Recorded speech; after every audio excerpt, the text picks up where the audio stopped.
We switch this around, honey. Yeah, y'all, we still recording from this cheap ass darn on bedroom of mine. Woo! Okay, I guess since nobody in here, just give me a few minutes to sit on up.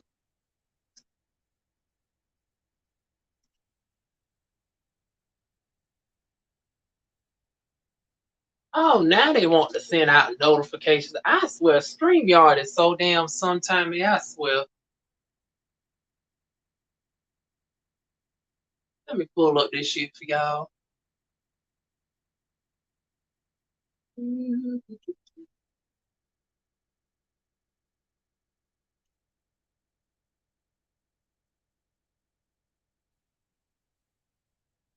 That's a damn shame. It comes on so infrequent. It's not even in my top subscriptions.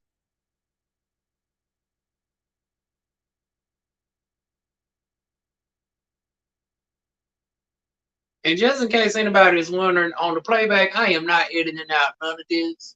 Y'all just gonna get what y'all get with this, honey. Because when I tell y'all I am over it.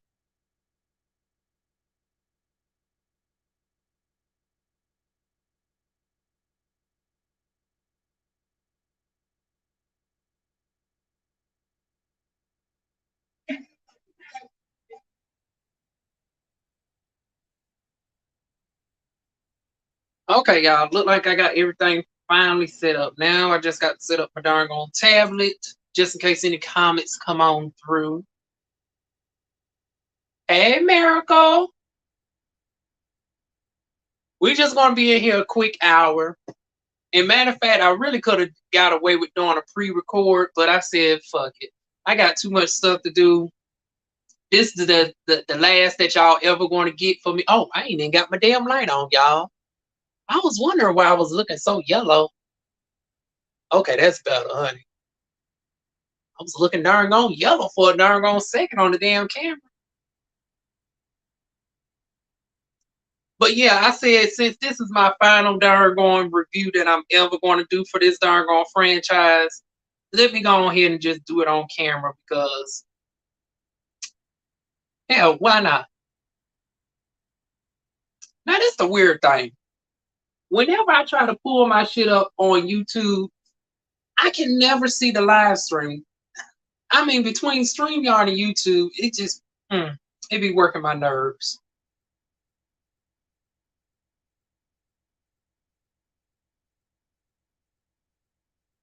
Ooh, unfortunately, look like I ain't gonna be able to join the comment section, y'all. I just highlight the comments as they come up. But yeah, y'all, we're here, season 1, reunion part 2 of the Darn Circle Atlanta. It's been a long, tumultuous, up and mostly down. Let me see. They don't start this shit way back in July. So it's let me pull up the first episode before we get into the review. Because now I'm actually curious, when did the first episode start? Because the reunion was actually done. Yeah, it was July because no, let me go ahead and fact check, honey.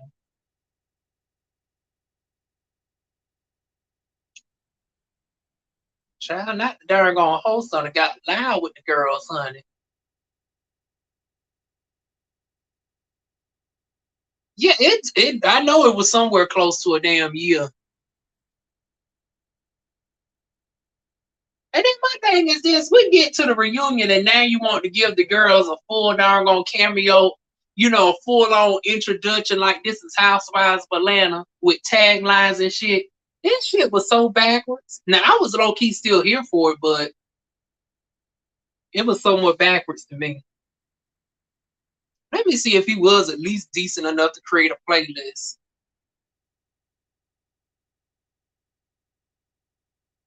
Okay, looks like he does have a circle playlist.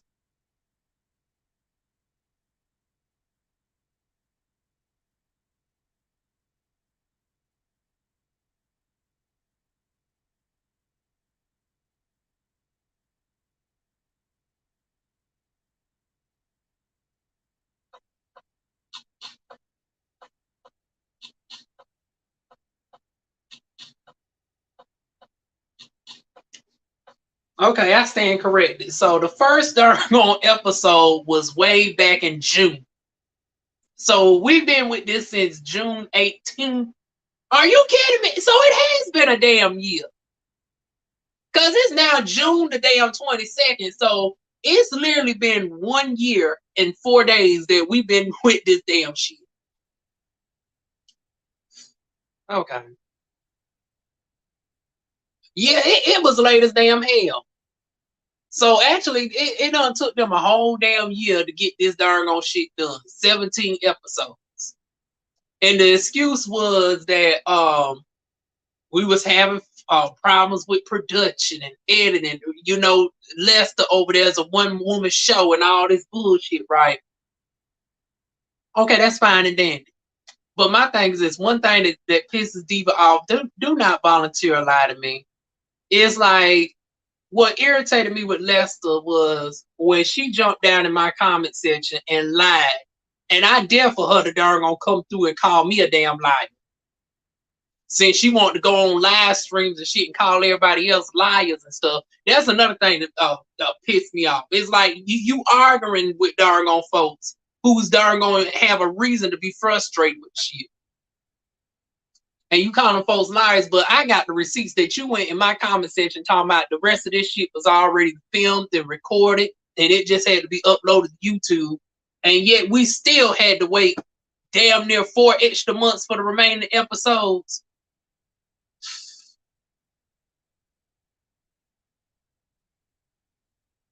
Anyways, let's get into the shit, y'all.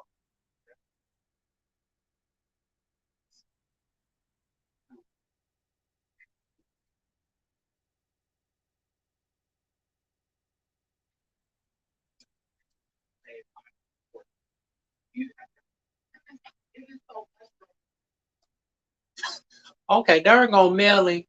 Why is you darn on unnecessarily turned up with darn on Tevin? I mean, that would have been an interesting fight. Who y'all would have thought would have won between Melly? I love them both. It's sad to see that it only came down to this with them two because I'm trying to think what is the darn on reason with them other than the fact that Tevin is just naturally Jules' friend. Like,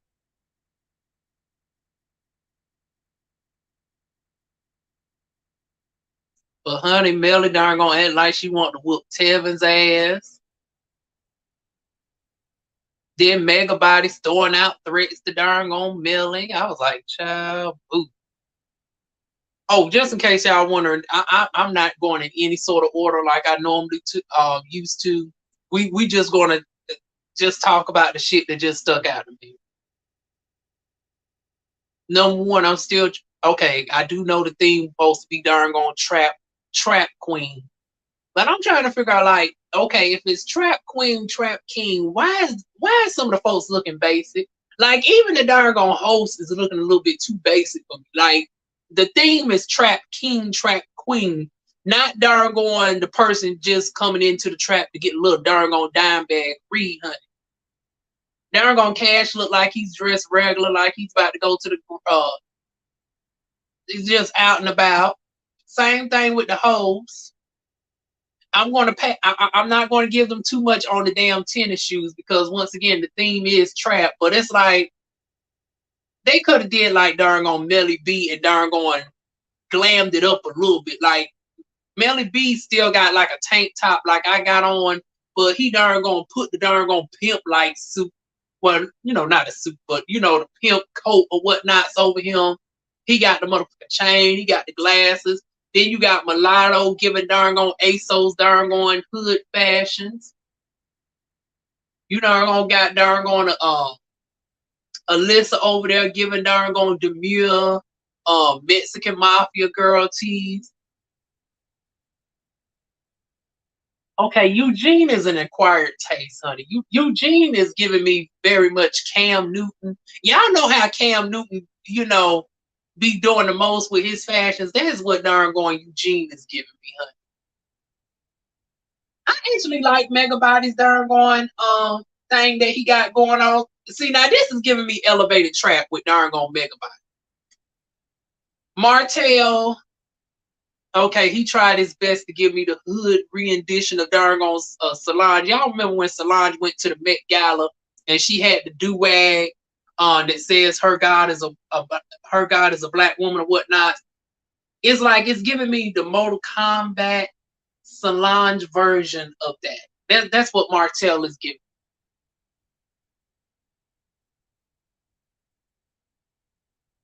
I mean, some of them hit the mark. If you look at Mulatto hit the mark with Trap Queen, like with her showcasing her tattoos and shit, the way her outfit is, the way Melly B's outfit is. I can get Trap Queen. Mega Body and Dargon Martell and Alyssa. Well, Alyssa was a little bit too casual for me. And it's like Alyssa looked at Trap Queen in her darn intro. And I'm trying to figure out, like, and then she supposed to be a DJ. I'm trying to figure out she could have darn trapped it up some. She was a little bit too classy dressed for me though. Martell and Megabody, somewhat everybody else missed the mark. Except for now, Jewel is currently not on, and that's another thing I'm wondering. Like, why wasn't Jewel out there with some others? Like, I need some explanation on that. Did she not want to sit down with darn Melly B? Yeah, she was giving me darn talk show darn vibes, honey. It's looking like she could have easily been on the Drew Barrymore show. She could have been on Good Morning America. And even the damn host, it's like, damn host, you supposed to lead by damn example. You got on basic darn fashions your damn self. Okay, let's move on.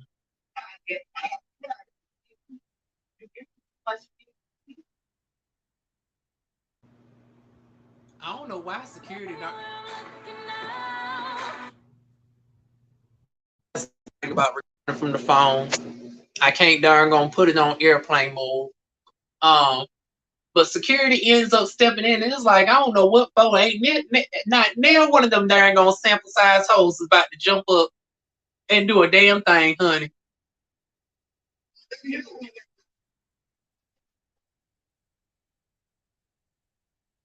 Child of all things, they should have been tapping Megabody on the damn shoulder. If anybody darn look like they would jump up and darn haul off on somebody's ass, it'd probably be Megabody.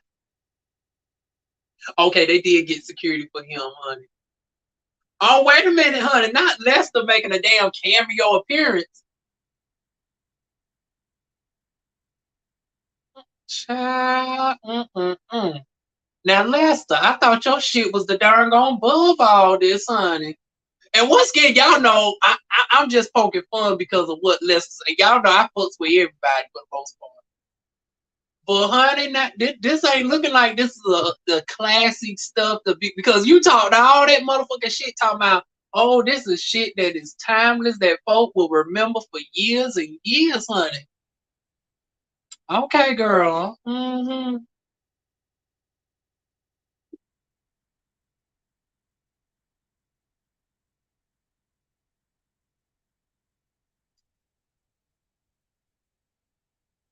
Now I'm trying to figure out, is the female security guard, is that the one that darn because she looked like that's the one. Let me go to darn let me go to Jules' Instagram. Is that the one that Jewel is engaged to, or is she engaged to somebody completely different? Let me go ahead and be nosy real quick, y'all.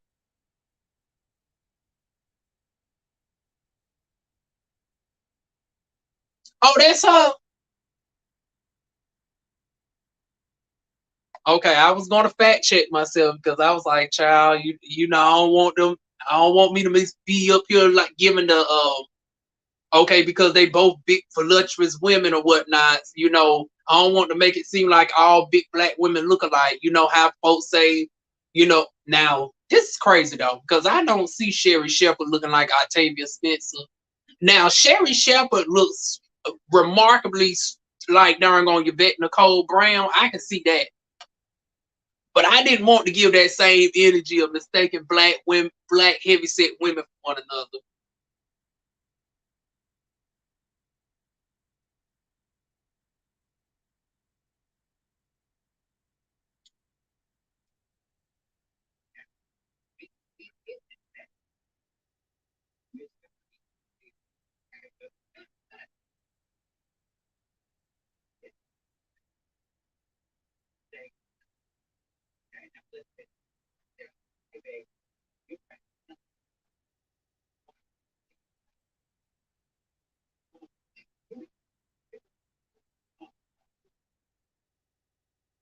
I'm just curious. Can y'all hear my TV in the background?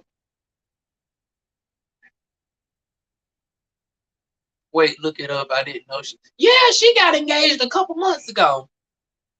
That's why I was saying, is it to the security guard or is it a completely different woman altogether? Because on the IG, but you know how IG does, honey. All of us deep brown skinned girls be looking light skinned as hell. So I didn't know if that was the same girl or not.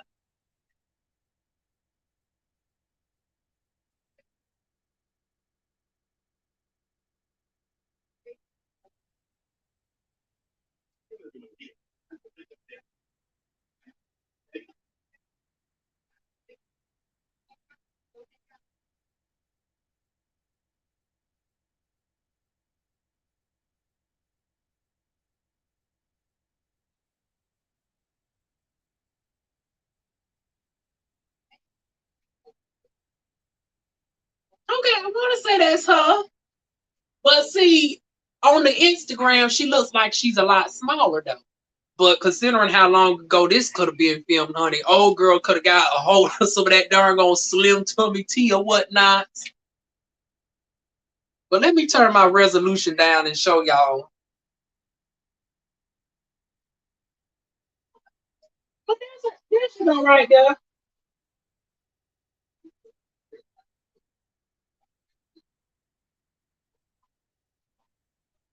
I want to say that's her.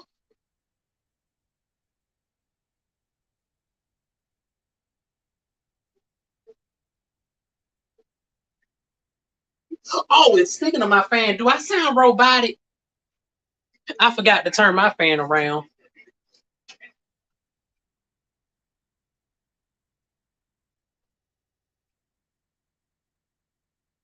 Because whenever I got my fan turned towards me, sometimes it does distort my voice. And then I won't recognize it until the playback. Between Tevin and Melly B. Stay tuned. I would darn just recuperate the clip, but honey, like I said, considering that the producer don't no longer see it for Diva, her messy ass will probably strike down my damn video, child. So, honey, y'all just gonna hear the darn on TV in the background.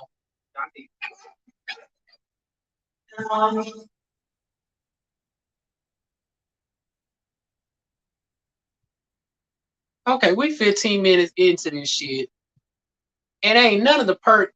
I mean, the questions are just not landing, honey.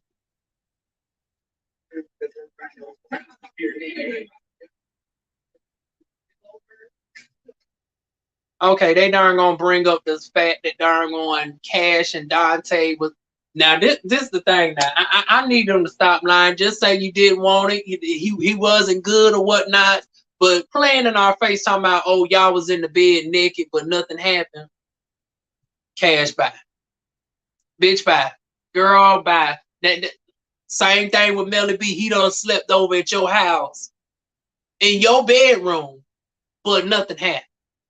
Now later on, I do believe they tried to clean it up and say he slept on the couch, but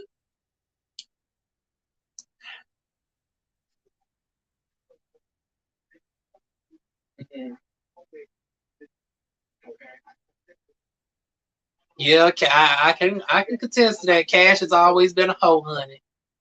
That's her profession.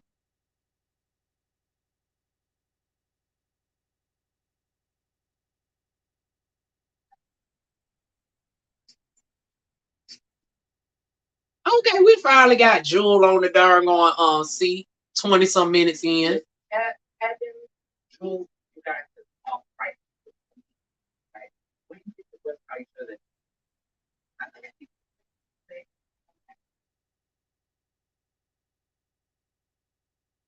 I feel like Jewel's hair,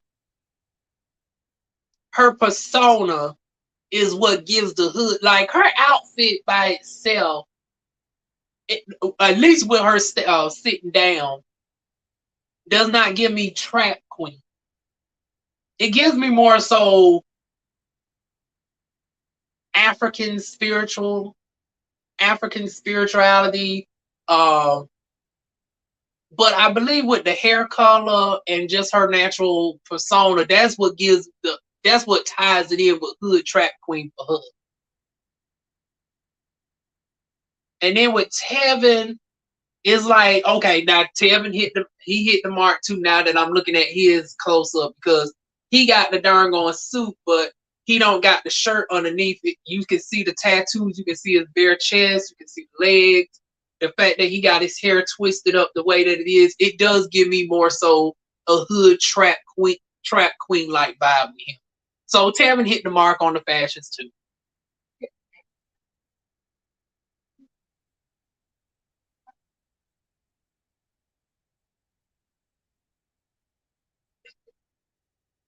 Okay, I'm in the minority when it comes to this, but I don't see what was the damn problem with everybody else from the folks that used to review this show said that what darn going Jewel did was wrong. It seemed like she was picked, but I understood where darn going Jewel was coming from because it's like, okay, I don't want you to have the misperception that I'm not inviting you just because I don't fuck with you.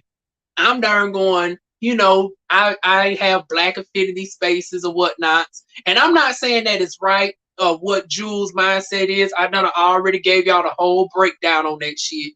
That I believe in certain situations you should still have allies come, especially considering that all skin folk ain't kin folk, honey. So, oh hey, Abby.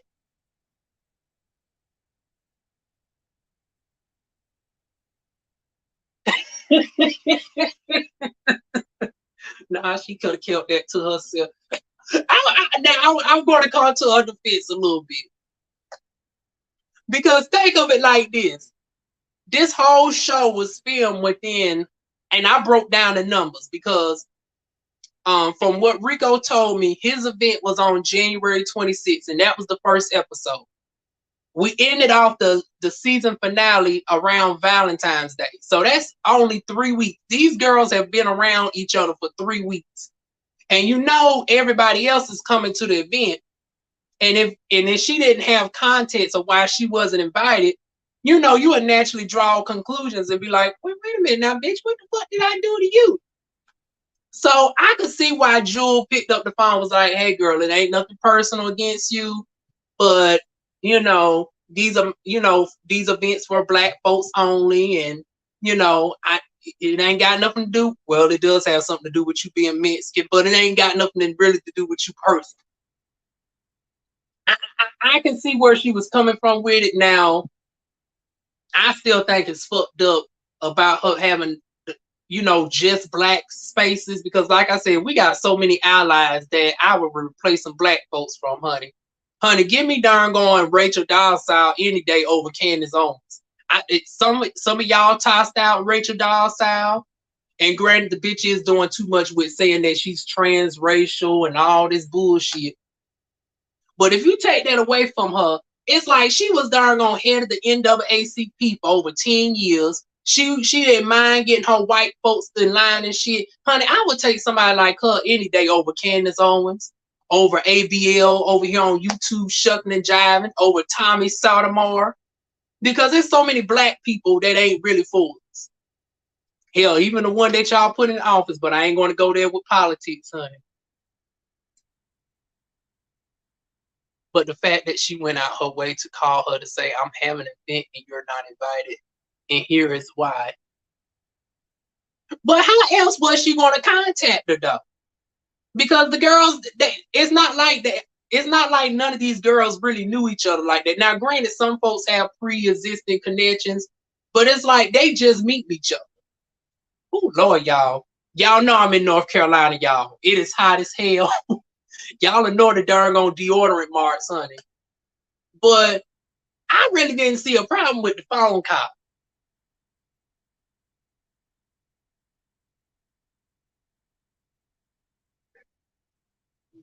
Now my thing is this with Jewel now, she could at least had some events down the road that could have included some folks, honey.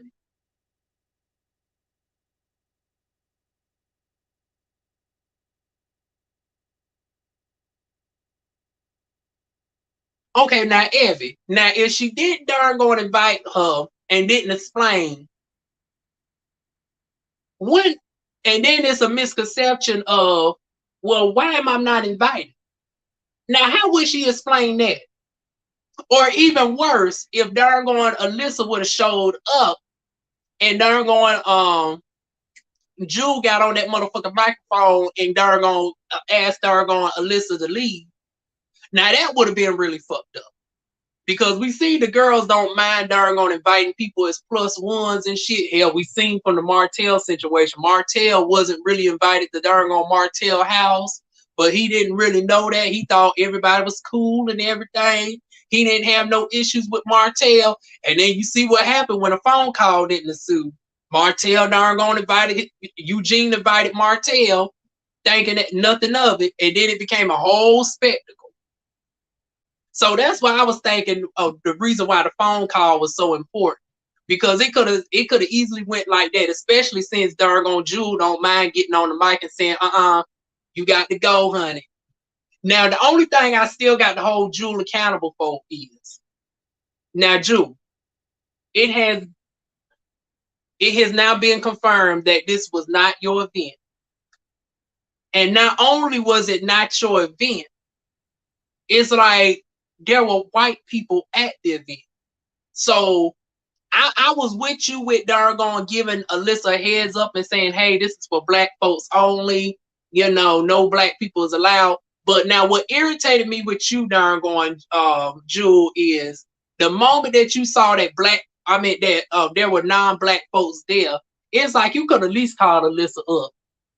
It was like, hey, girl, I was mistaken. It looked like, this is an all-inclusive event after all. If you still want to come on down, honey, feel free to come and slide on through and get some of this darn on Renaissance culture. The fact that you did not do that, I do got to be like, now, Jewel, you was a little bit wrong for that part.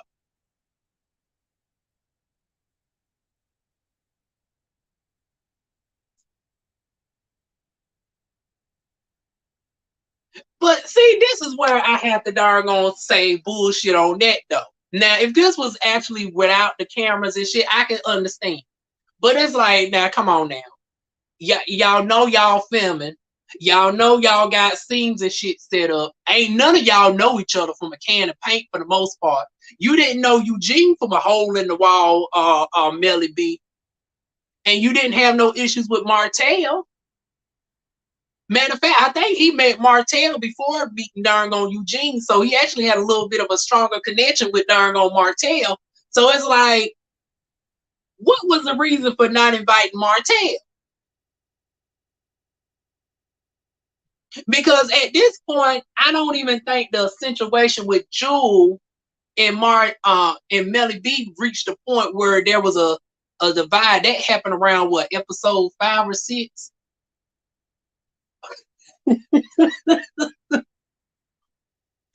Eugene was wrong. It's too left. On that note, let me go ahead and get my signature water, honey.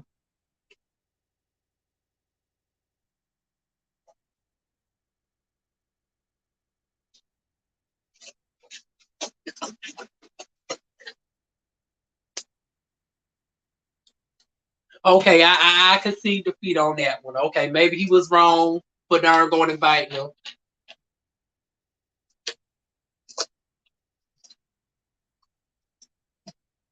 Okay, let me get back to the review. Hell, I'm talking about everything but the damn reunion. But hell, the damn reunion was so damn dry and shit. It's like I got to bring up the rest of the episodes of the season to even make this shit interesting.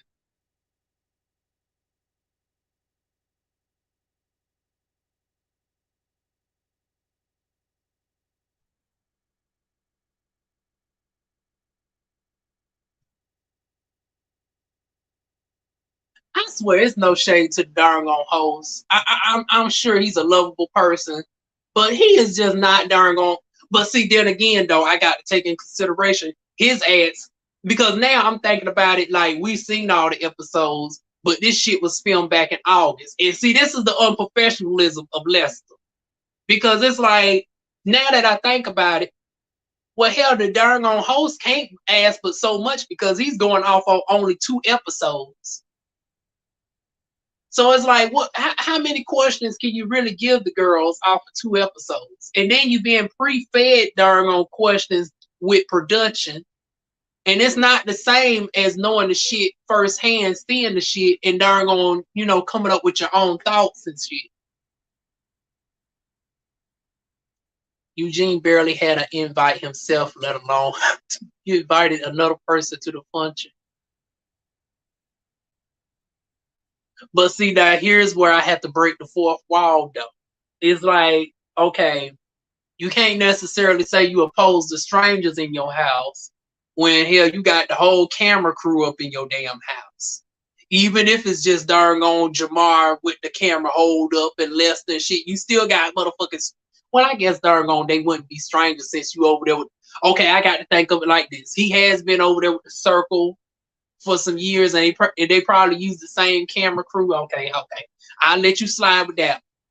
Because I was about to say, well, hell, you can't be darn on so opposed to strangers in your house if you got the camera crew there. But once again, y'all know I didn't watch The Circle New York, so I got to program myself to think about, okay, he's used to the camera folks from over there.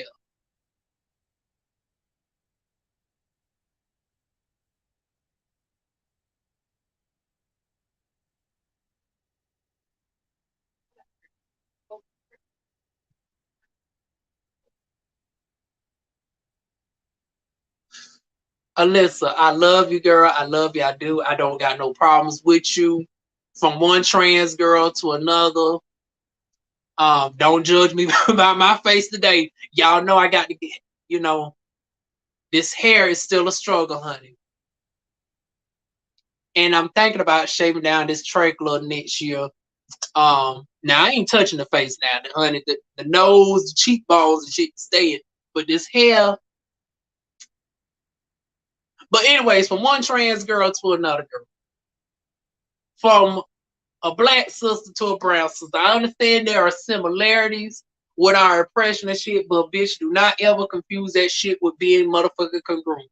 Now, what is irritating me with Alyssa is that she keeps comparing the Mexican struggle as being identical and congruent to the darn oppression that we as black folks go through.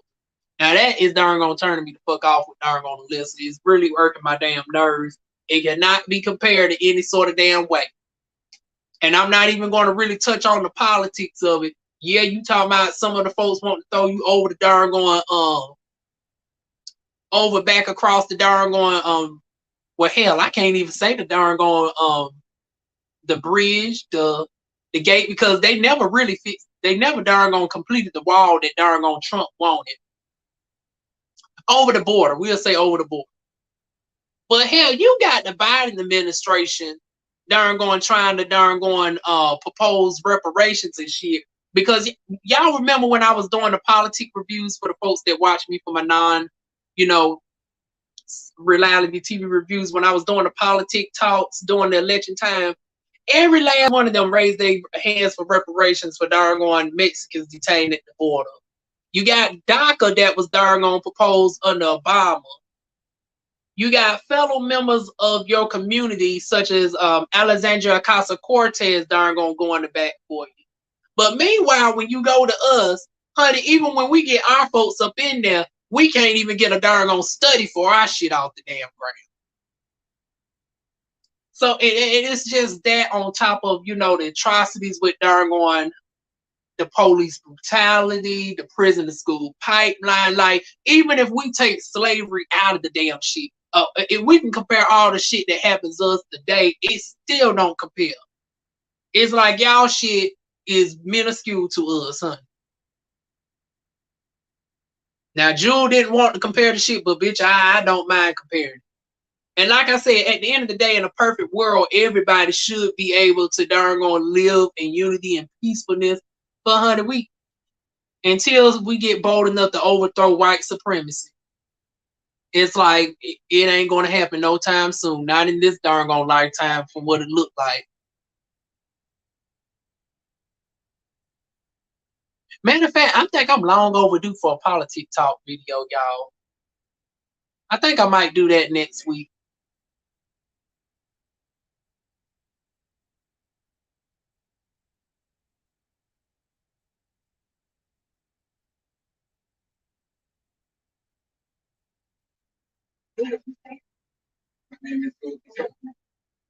Okay, now we 33 minutes into this. And now, so it seems like the second part of this reunion is pretty much hashing out shit that happened off camera because Jules' primary issue with Dante is Dante marking darn going Jules attire and shit off camera, wearing the head wraps and stuff.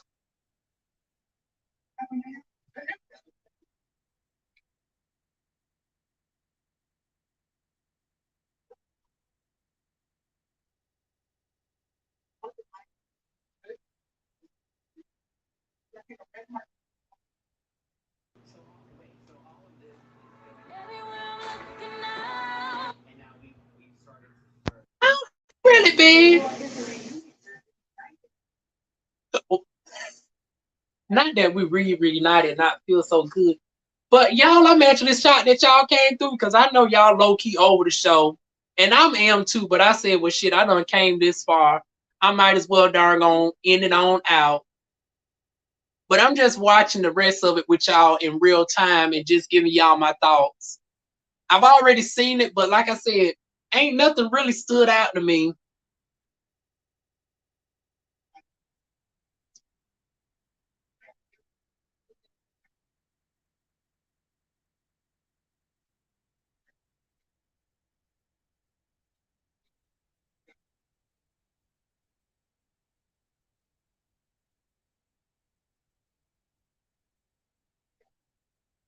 Okay, Dante, you have been a damn flip flopper.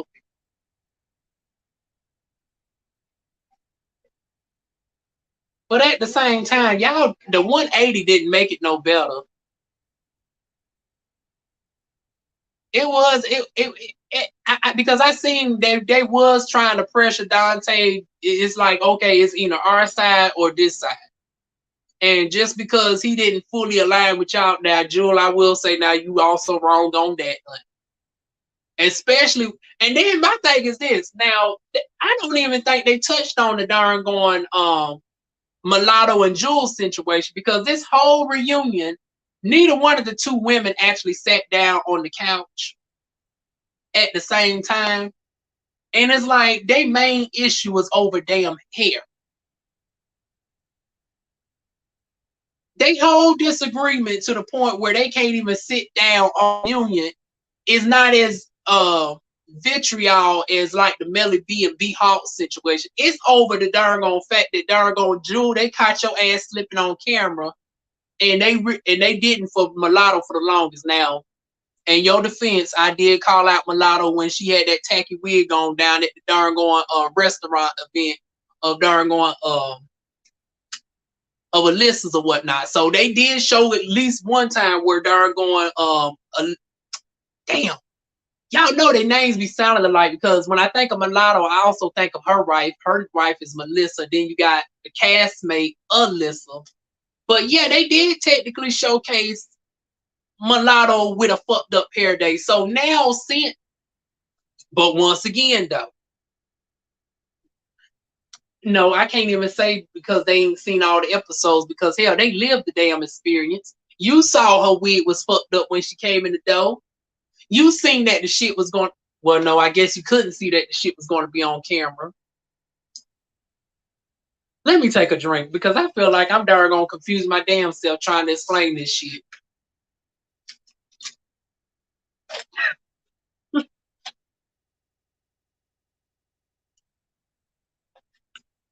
I don't blame you, really, B. And I just, matter of fact, I was low key hoping that he would have came over here with that same smoke, honey.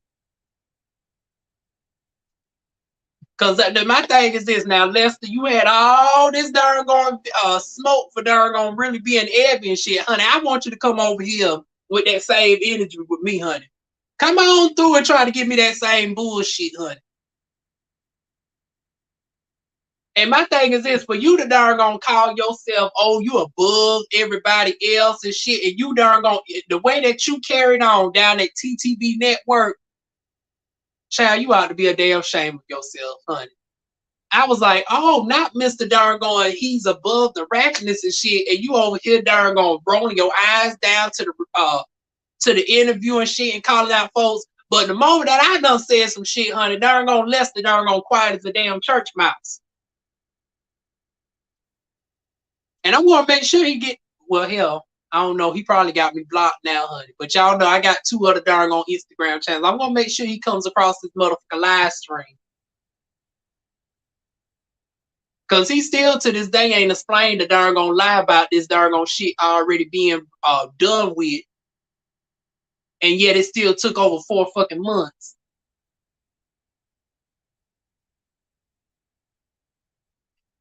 Yeah, once again, I can't blame you. But I said to myself, out of respect for the castmates, because, you know, if we take Lester's darn petty darn disrespectful darn ass out this shit, it's like the castmates, how up and down they have us, this ain't their fault. They are a victim of a fucked up situation. They darn put their talents and shit in the hands of a darn corrupt darn individual. A nasty, low vibrational piece of damn shit. So I felt bad for everybody here, including Dante. Y'all know I don't even really fuck with Dante, honey. But I really felt bad for everybody. So I said, you know what, out of respect for the viewers, and out of respect for the folks who also watch the show, I said, well, let me at least finish out the season. And after this, now I ain't coming back for season 2. I know they are supposed to be doing a down south, honey. Don't look for DivaWuan. Now, I ain't gonna say I might not peek my head in and watch the shit here and there, but I damn sure won't be reviewing it. He ain't never going to darn explain it. You done called everybody a damn liar, but as soon as I darn came out and darn furnish, well, hell, I ain't furnished the receipts, but I got the receipts ready. His ass quiet as a damn church mouse.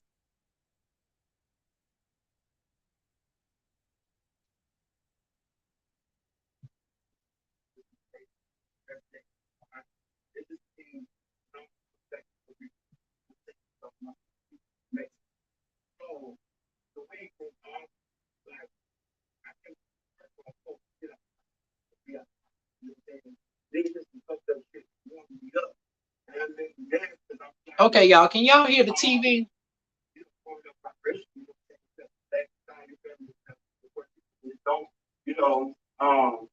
People don't know there's a thing called mixed race. You know what I'm saying?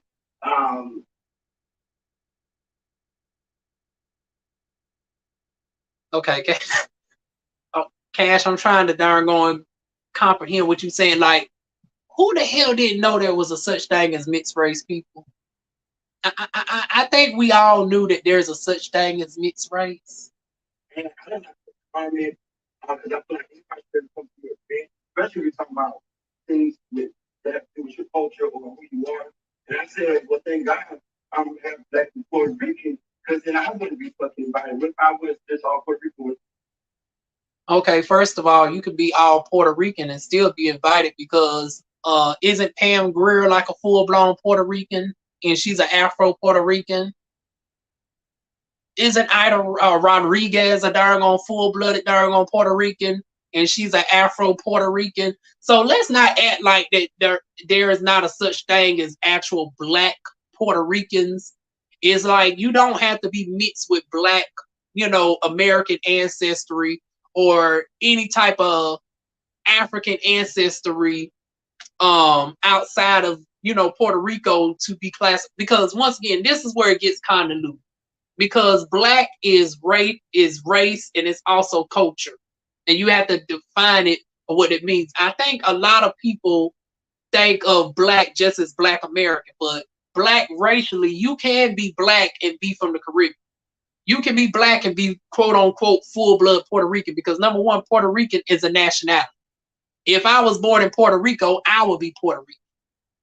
But my darn going ethnic, my genetics will be darn gone black. And depending on if I, was immersed in the culture, you could say I would be Latina. But if I didn't never pick up the culture, I just happen to be a black person born in Puerto Rico. So that's the difference between nationality, ethnicity, culture, or whatnot. When you are excluding Latinos out, you know what I'm saying? But then you don't want us to you know what I'm saying? You don't want us to leave out the that still would be. Okay, Cash. Now you bringing up gender and sexual orientation in the matter. Talking about Jewel not wanting to leave out the lesbians. Okay, but the lesbians that she's inviting are black lesbians. The non-binary person that she is cool with is a black person. So why is you trying to compare it as if sexual orientation and gender identity is a whole different race? It's not. It's an orientation. Oh, Cash, I love you, girl, but this darn gonna reach right here is darn gonna irk my damn nerves, son.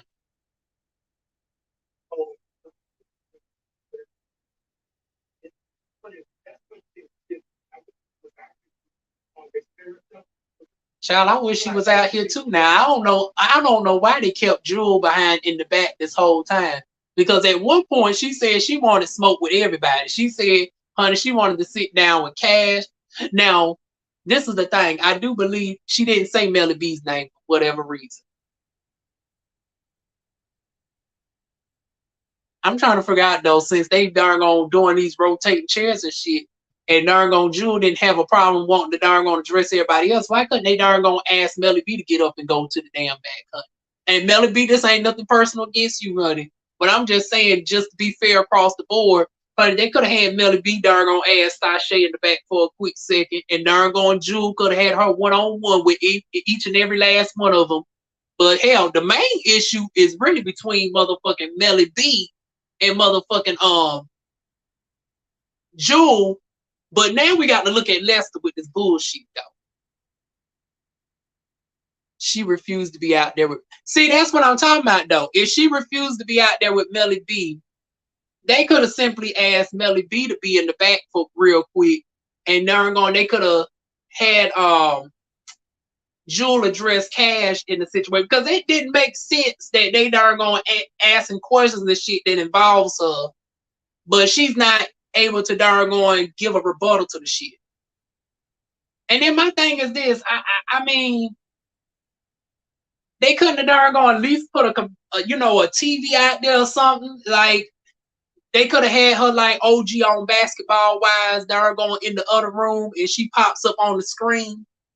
Since you didn't want to see people, and once again, I can't even give the pass on Lester. She's new to this because she darn gonna have 4 seasons of The Circle at this point, The Circle New York.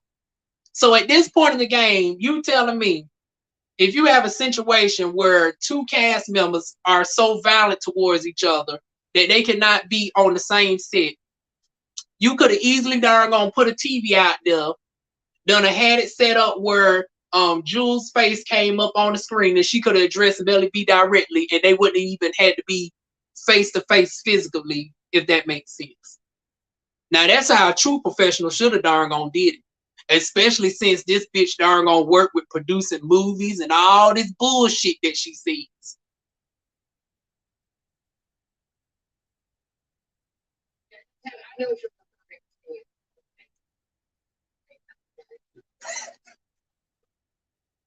And my thing is this: whose fault is that?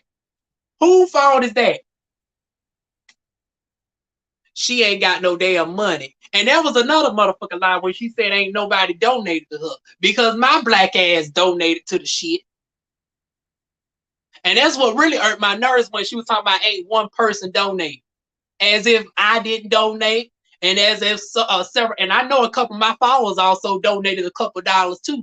I don't give a damn if it was only $5 here and there. That $5 adds up because I donated a good 2, 3, 4 times. But the moment that I seen that my money wasn't darn gonna being utilized properly, it's like, why am I going to continue to donate if you're going to still give the same shit? So even when she came out with that motherfucking lie talking about, oh, well, the reason why we couldn't get the shit out in time and you get it whenever you get it is people wasn't donating. Well, when we was donating our damn money, we wasn't seeing nothing from the damn money. We didn't get no timeline and shit. You didn't give me a personal DM and say, okay, hey, Diva, I want to darn gonna give you an estimate of, you know, how stuff is going along. We didn't get none of that.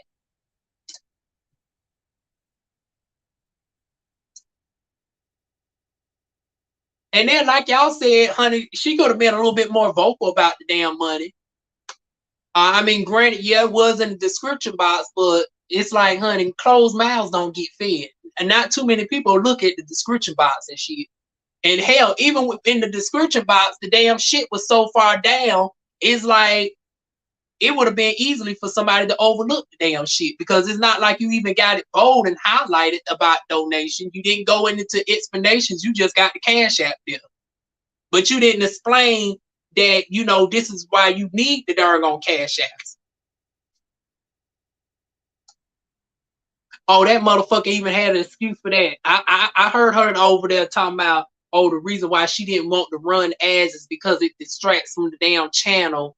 And because ads come up every 5 minutes. It's like, first of all, bitch, as you said in my damn comment section during, I want to say episode 7 or 8, when you called yourself trying to get me together the first time. Now, didn't you say you was head mother when I called you out about YouTube, about how you should upload? You said, well, wait a minute now. I've been doing this for over 10 years on YouTube. I'm one of the originals, honey. I was back there when darn on the Scorpio show and all them was back in their heyday. Okay. So you should know how ads run on darn on YouTube's. Like, you get to select the placement of the ads. If you didn't want no ad popping up every 5 minutes, just darn gonna charge a certain fee and say, okay, we got limited spots for ads. Do it like the damn Super Bowl. Limited amount of ads. Darn gonna put them where you want to put them in your damn video. Point blank, period. Very few people. Now, me, I darn gonna went out my way to darn going search the description box of, you know, donate or whatnot. But that was just off of my own accord. That was not even me realizing that they was even strapped for cash. I just donated just to really support. I ain't even know about all the issues that was going on with the fact that they ain't have no money and all this bullshit. But it's like, even with me darn going in the description box, it's like the darn going Cash App was all the way further down or whatnot. And it's like, okay, if you in dire need of money, you should have had that darn gonna highlight it within the first 3 lines or some shit.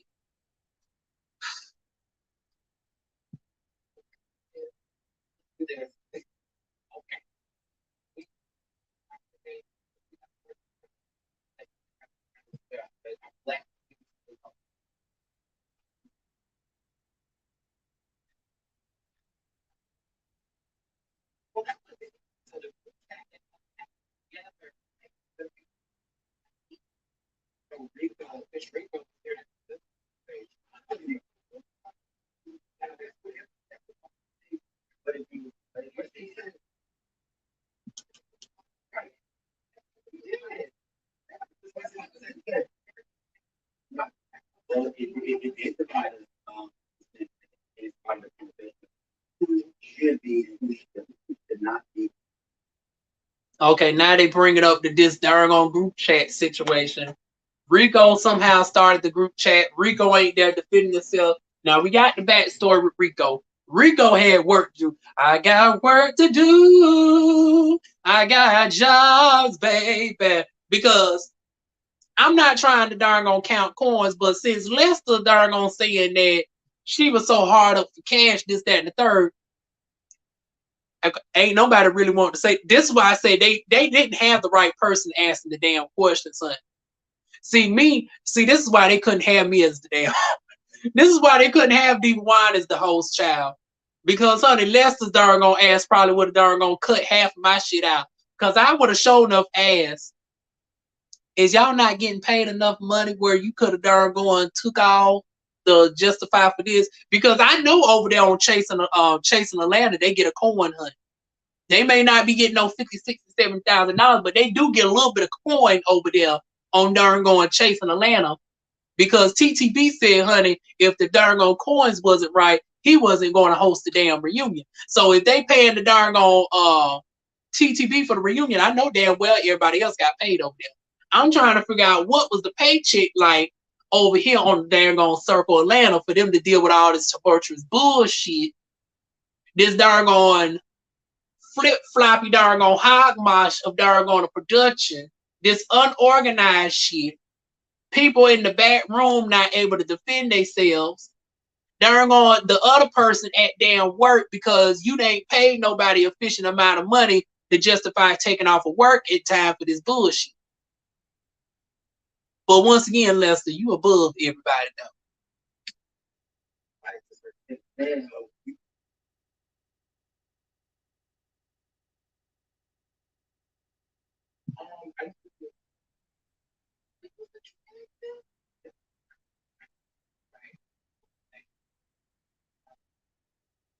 Okay, now we finally got the person of the hour, so they ain't got no money to pay nobody. Okay, see now this is why I got to look at both of them crazy, honey. Okay, maybe we could say out of archerism, they did this just for exposure. But hell, y'all ain't even really get no damn views. It's like y'all didn't leverage utilizing anybody else because now you got a producer, a creator that's trying to make himself seem like he's better than everybody else. So you wasn't able to reach out to other folks and leverage, the YouTube community. And you would think for somebody who said that they've been of the YouTube community for over 10 years and that they one of the pioneers of YouTube, you would think that this bitch will understand the power of community and how that can lift a show like this up off the ground. Because everybody starts off from humble beginnings.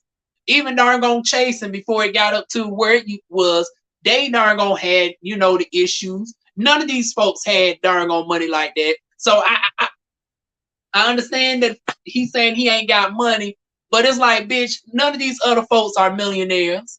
They made a way out of no way. We have Gemini Films. We have I Like Media with the Heights. We got Chasing Reality. We got now OMS Television, which used to be darn on Stratus TV, G Status and shit. Each and every last one of these people started off with little to no money. They did the crowdfunding. Some folks started out with a season not getting paid nothing. They just got their exposure. And then over time, you built the shit up. But it's like, your main complaint is you ain't got no money. Why is you branching out and doing all these other shows if you ain't got a proof of concept of darn gone making one thing successful first? Because with everybody else, before they branched out and created another franchise, they darn gone made sure their first baby was darn gone real taken care of first. And then they leveraged the success of their first empire and darn gone and was able to spread out. That's how Caron was able to do it with Gemini Films. That's how Dario was able to do it with the darn gone Chasing franchise. He didn't just create all these different cities at once. He darn gone, made sure Atlanta was successful. Then we branched out into LA, and then we got Houston. And hell, they doing so damn good, they can add another damn city at this point, if you ask me.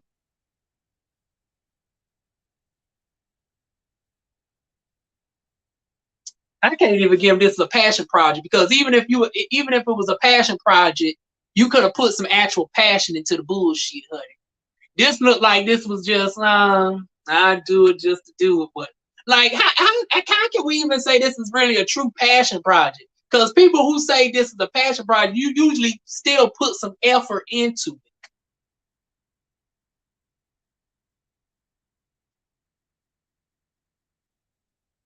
That motherfucking bitch darn on keeps darn. He keeps moving the damn goalposts, honey. Cause like y'all pointed out, if it was such a passion project, then why was you bitching and complaining about darn on receiving money if it's just for the passion and fun? And then my thing is, how you setting the show up for success if you're treating it like a damn afterthought? Because his way of thinking is it does come off like a movie. Like he's just so used to darn on doing stuff from a movie perspective. But this is weird to me because he has 4 seasons of the damn Circle New York. So now this really makes me want to darn go and look at the other show just to see like, was it this bad over at the Circle New York? Because I don't know anybody who actually watched the Circle New York. Do I have anybody here that actually watched the Circle New York? Was it this bad over there with the Circle New York? Because I would think after so many seasons, you would at least gotten one damn franchise correct.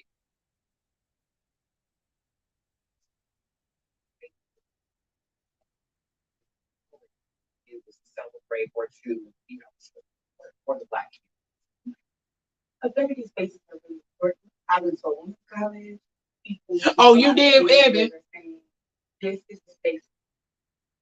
Well, Abby, was it like this over there at the damn Circle New York? Was there some actual structure over at the Circle New York? Oh, so he always been like this. For Black people, we have Black churches, we have all types of things, and we have all types of stuff that's just for them. So for me, curating spaces for Black people is I feel it.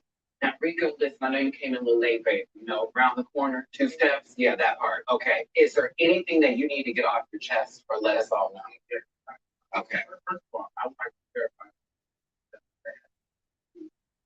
clarify. Yes, I was the one who decided not to listen to not to go to this evening.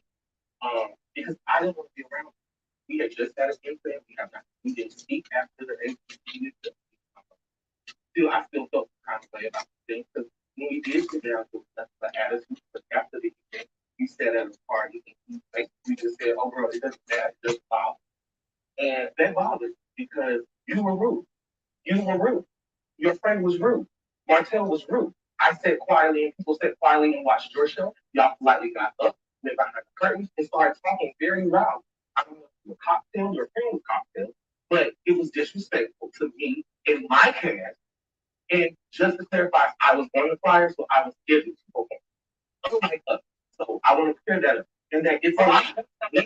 He asked me a question. I'm going to finish, and you have the right. I didn't say he. I didn't say that. Did I say she? I clearly said he. But he asked me a question, so I'm going to clarify. And that it's a lot. It's a lot. Let me address you.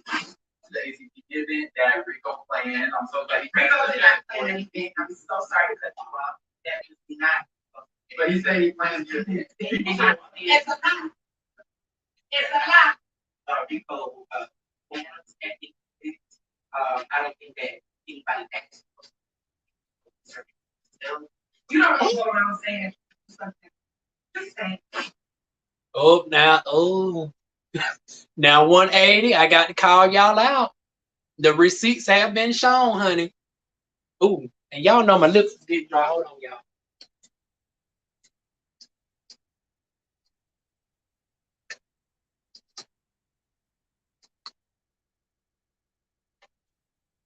I probably do have to give y'all a hormone update. Y'all know I've been on hormones now for 1 month.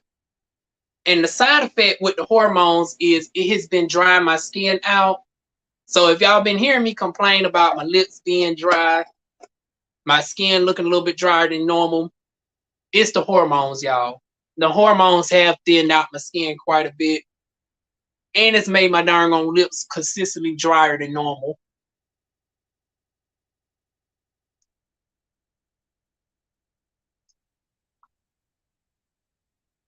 Okay, y'all. Had to make sure my lips moisturized. I ain't trying to look like Funky Leave out on here, honey. But anyways, the 180.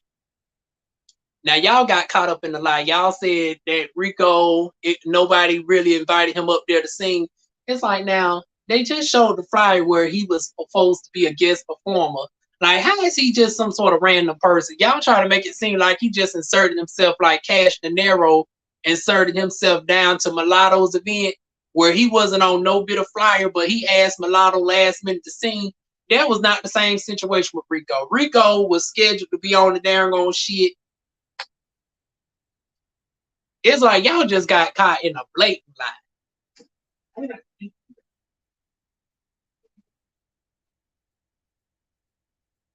Well, you know, Abby, I don't really drink nothing but water. Y'all know I've been off of soda now for over 2 years. I haven't touched a drink of soda since what was the date? April 20th of 2020. This is my number one go-to. This is 33.8 ounces. I drink at least 2 of these a day. And then I also drink the small one that's infused with the vitamins. I also got my green juice, which is made with spinach, kale, apples, pineapples, spirulina. It has a whole bunch of fruits and vegetables. So I definitely get my water and juice intake in. But even with all of that, my skin still, I have to combat it with using like my shea butters and stuff like that. Make sure to use my moisturizing toners. I've been increasing my mandelic acid, you know, to increase the cell turnover, make sure my skin is still nice and even and whatnot.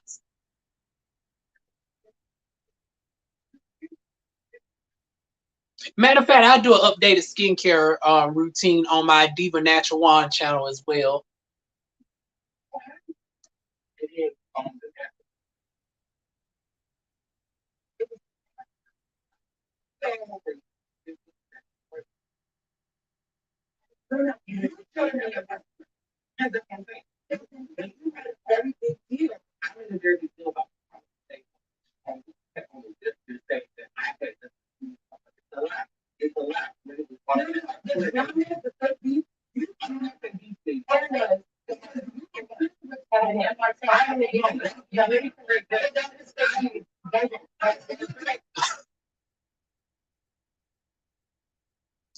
Okay, now, Jewel, once again, I got to give another point to Rico because it's like, hell, y'all only been together for 3 weeks now. Can you really call somebody a friend after 3 weeks being forced together under these types of circumstances? So yeah, I'm with Rico, honey. It's like, yeah, y'all are co-workers for the most part. Y'all didn't never really develop no friendships, honey.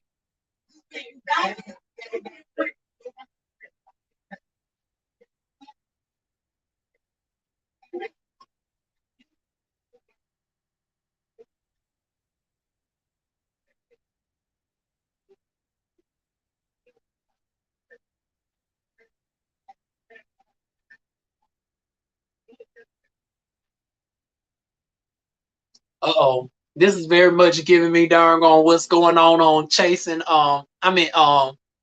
Chasing Atlanta, where Jay said, honey, we were never friends, we were fucking. That's the same dynamic that darn on Rico and Martell, well, except they no longer fucking, honey. That was years ago.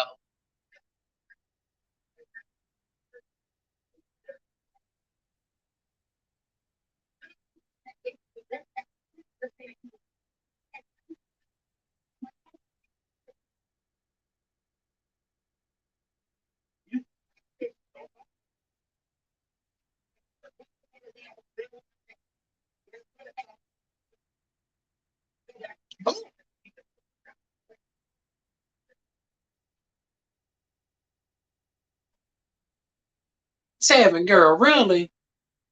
Lord jeez. Not that you darn gonna calling the police on folks, but you say, and you know how it gives with these types of shows. Now, darn on Lester can lie to your motherfucking ass all you want to and say that she's above the fray. Oh, and I'm about to get into her ass with the darn on B Hop situation in a moment. But you know what this darn type of shit kills? It's like because of a verbal dispute, you don't call yourself going down to the Fulton County and putting darn going papers out on Rico. Are you serious?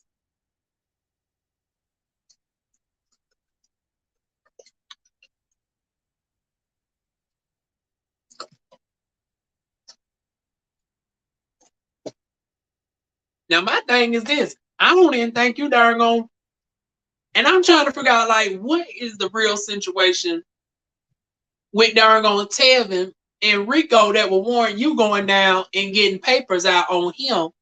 Because by that case, why didn't you darn gonna get some papers thrown out with Melly B? Melly B was the one that was darn gonna fixing to try to whoop your ass. Yeah, you the one, and even on the reunion, it looked like y'all two was about to darn gonna. Well, yeah, like I said, neither one of y'all was really going to bust a grape. But if you was going to try to put darn gonna charges out on anybody, I would have thought it would have been Melly B's ass.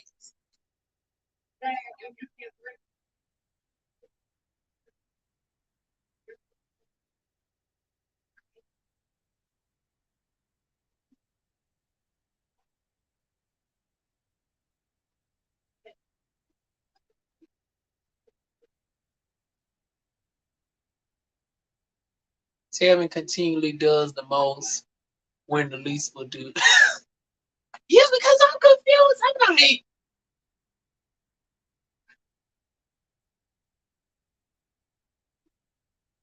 I'm still confused because, like I said, you didn't darn gonna press no charges out on Melly B, as far as I know.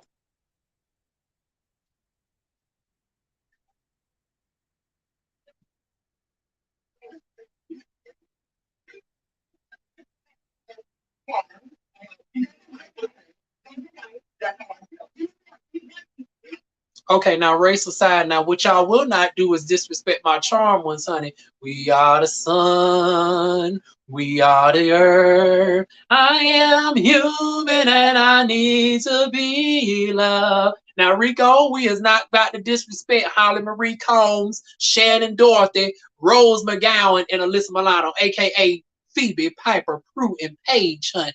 Do not disrespect the charm ones. Now, granted, that they had to be compared to anybody, honey. Jewel is it ain't no shade of Jewel, but honey, Jewel, your magic ain't that damn powerful, honey. Because if your magic was as powerful as the damn charm was, honey. See, now Rico little bit gave you too much credit because, honey, if your magic was that powerful, your bestie wouldn't have got her ass whooped down to the darn on house, honey.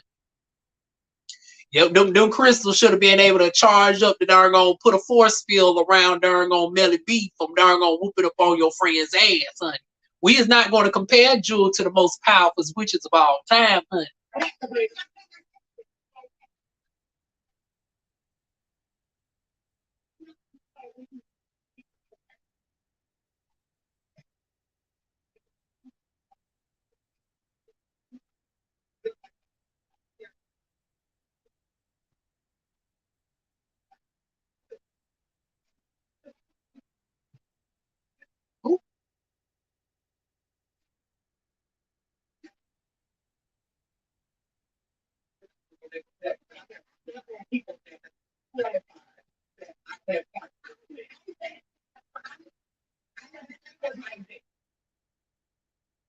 Well, see, I can't even give them wand, honey, because you know wizards are a lot more powerful than witches, honey. Oh, speaking of darn on wizards, y'all, honey, I'm going to go off into a little bit of TV talk for just a hot second. I did not know that they actually created a darn on spinoff of Harry Potter. And y'all know I am a Harry Potter fan. Now you know J.K. Rowling, not such a fan of lately with her bullshit. We ain't going to touch on J.K. Rowling with her bullshit, but she did good by Harry Potter. I read the entire series 3 times, honey. I read all the books 3 times. I watched the movies numerous times. But I did not know they came out with a spinoff. Now, I know about the one that they came out recently in 2022. So when I went to go to HBO Max, right, I thought I was going to watch that, right? Yes, the Fantastic Beasts. I was like, oh my goodness. I watched it last night. I loved it, honey. But I was actually going to HBO to watch the darn on Secrets of Dumbledore when they battled Gwendolyn or whatnot. I was about to watch that, but I'm glad that somehow by accident I ended up watching that one first because that was like the precursor to this current movie that's out. Child, I'm about to get my damn life hunted with Harry Potter. And then they just had the darn on reunion and shit. Makes me so upset with darn because now that's somebody who's a brilliant director. Now I don't fuck with her politics in person. And honey, J.K. Rowling can darn gonna kick rocks, but honey, I still fucks with the Harry Potter franchise, honey.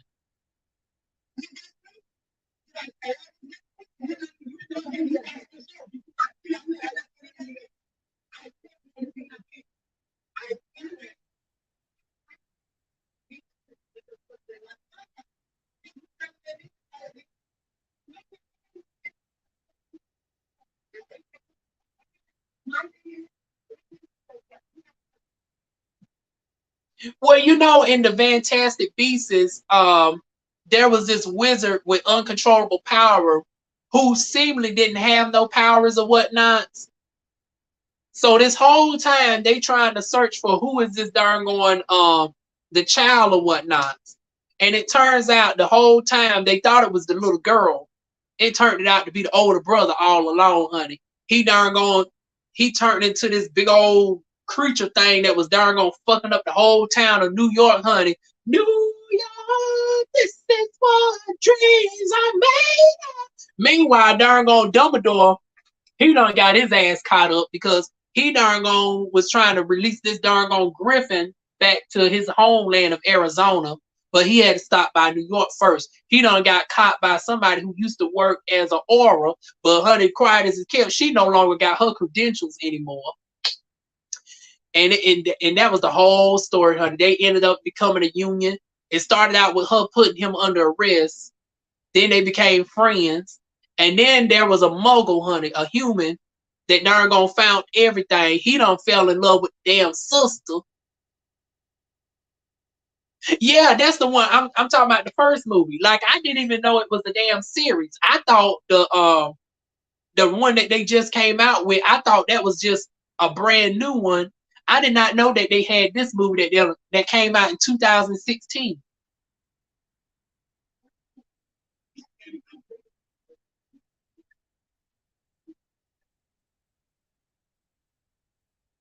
Okay, now Jewel, girl, you just on a losing streak tonight, honey. Now Rico's 3 for 3, honey. You talking about darn going Rico was a part of 3 scenes. We literally seen Rico all the way up until episode 8. Y'all had a 14 episode season. Rico was in every darn on episode up until episode 8. And then even darn going during the second half of the season, he made a pop-up in like episode 10 or 11. So he was in damn near the majority of the damn season. Even with him darn going off to New York, and he was going to be on the surf of New York.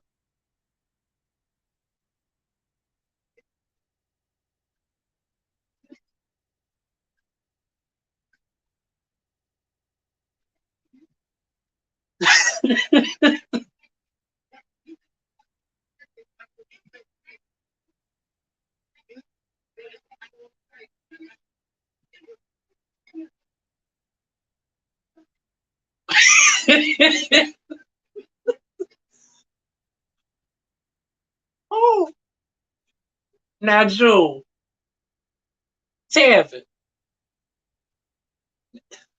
Now, what are y'all thoughts on this? Now, you on a show predominantly full of gay men. You in darn on Atlanta. You telling me you want to be, and then you call yourself a ratchet revolutionary, right? How in the hell you gonna be so offended over the darn on term bitch? Tevin all of a sudden then holding it down, talking about you don't call a black woman a bitch. Girl, really? Really? Child, I swear the level of reaching that these darn on girls have done this entire season over darn on minuscule shit is ridiculous. The only folks that really have a legitimate darn on beef is Melly B and Jewel. Because that was the only shit where it got physical. And matter of fact, we go ahead and touch upon this shit right now. Because when I seen that interview with you, Abby, and Dargon, really be, honey, Lester done got herself caught up in the lie, right? Now, in one breath, she said she was above the fray and that she don't condone the violence and shit. But later on in that same interview with y'all, she low-key admitted to Dargon orchestrating the shit. And hence why she probably never responded to me when I kept asking. Because y'all remember on my reviews, I kept asking. I was like, well, did B Hawk know that Melly B was going to be there or whatnot? Now, you know, we can say, oh, this was a darn cast event and, you know, it was a given. But that's not necessarily true because there was other folks that would, you know, Martell wasn't there. Tevin darn just popped in for a quick second. So was B Hawk under the darn false impression that, you know, Melly B wasn't going to be there? Now, Jewel, this is where I got to give you the side eye because I think you knew in advance whether Melly B was going to be there or not. So it's like you don't put your friend in a darn precarious situation because I'm going to give B Hawk the pass on this. Because B Hawk, for all she knew, probably did not even know that Melly B was going to really be there. She didn't get the heads up from her darn bestie. Darn Melly B caught wind of the shit 24 hours in advance. Done inform production and the entire cast that bitch better not be up in that house. Now, to this day, I still did not get confirmation that B Hawk get the darn message that darn Melly B said 24 hours in advance that she better not be up in that house when I come through that. And based off of how darn Lester been dodging that damn question, honey, she darn purposely left that shit out and darn set the scenery up for a fight to darn ensue. So you darn created the darn hostile environment with people who have darn tumultuous past with each other for the sake of a darn spicy storyline. And then when shit gets too real, you're gonna then put the shit all on your cast member and say the reason why you didn't get the darn green light for your TV show is because of darn Melly B. Really, bitch. But you, up until this point, set the shit up for the shit to go down. And then when the shit backfires, now you want to say, oh, this is not how we do. We are. Like I said, that bitch is a walking damn contradiction.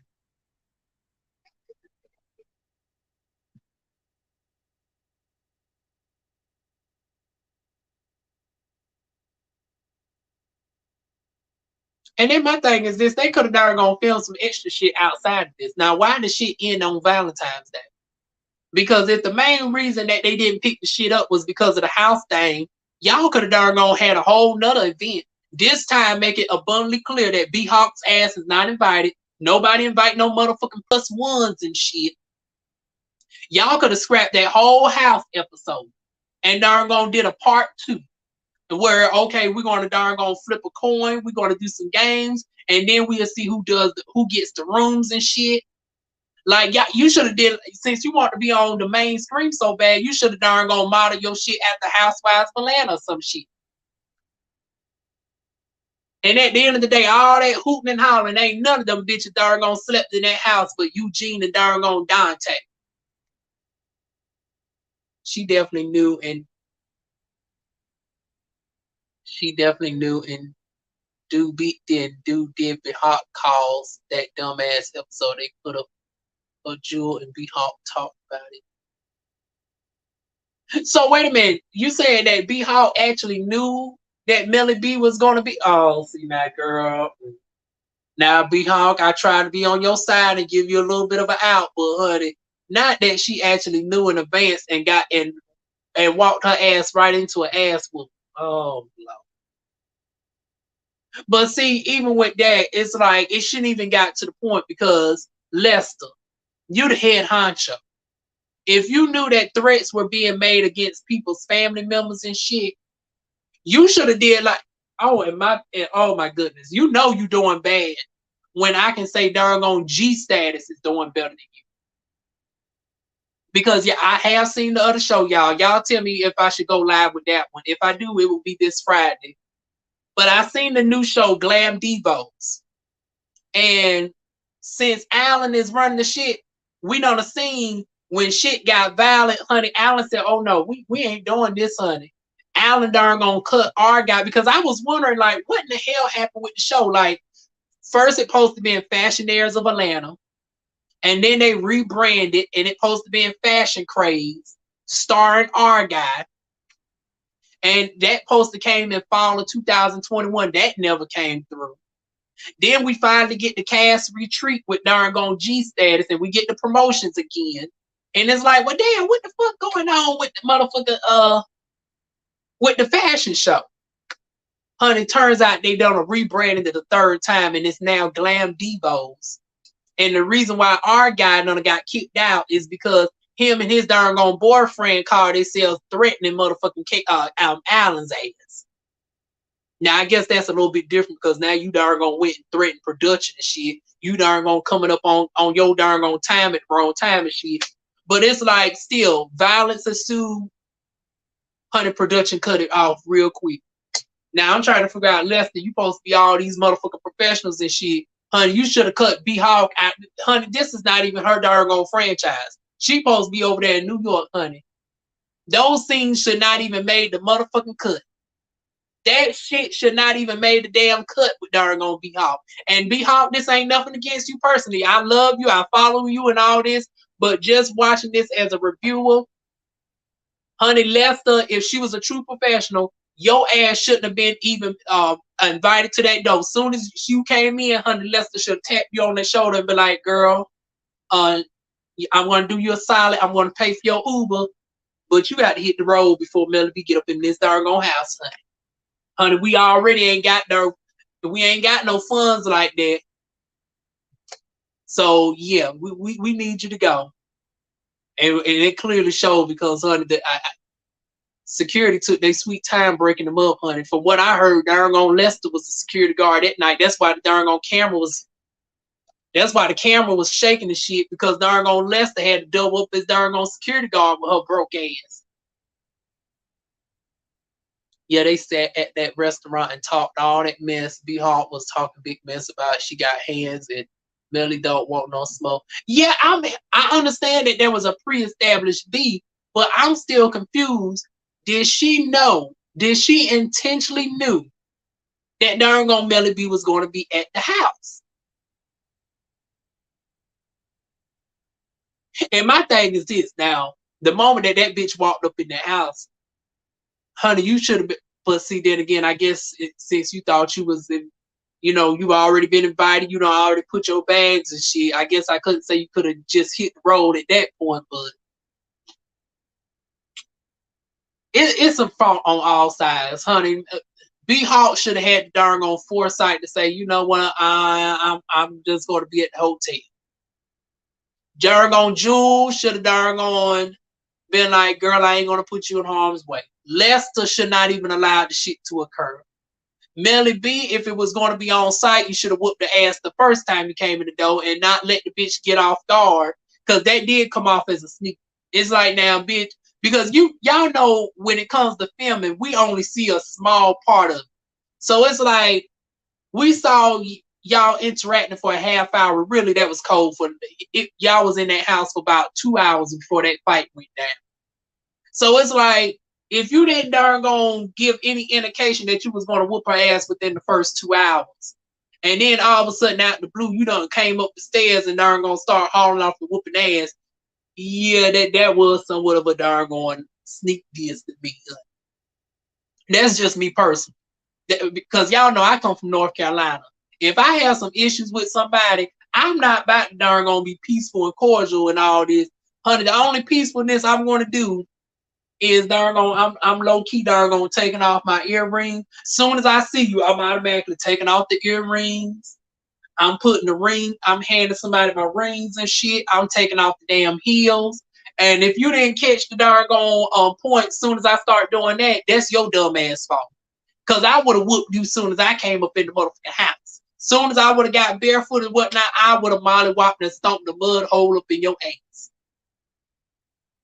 But once again, maybe it's a regional thing because I know darn on Melly B's from New York, so I don't know. Maybe northern folks move different, child. But damn, 2 hours for you to darn gonna go up there to darn gonna whoop ass, child.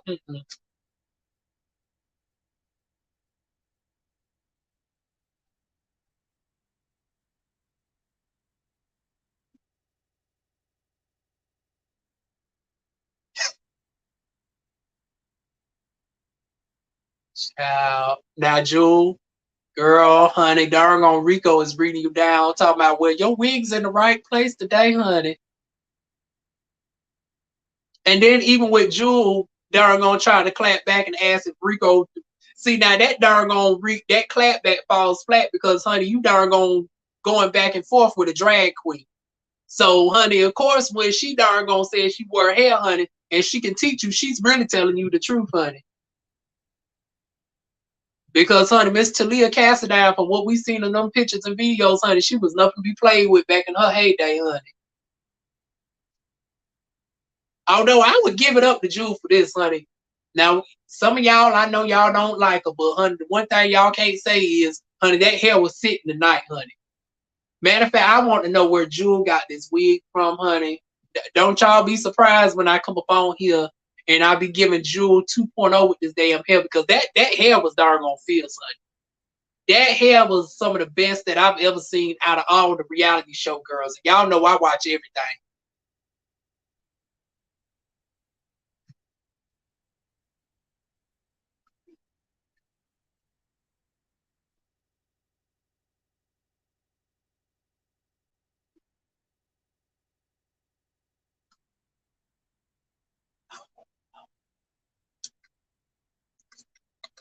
Once again, you on a show full of gay men. You,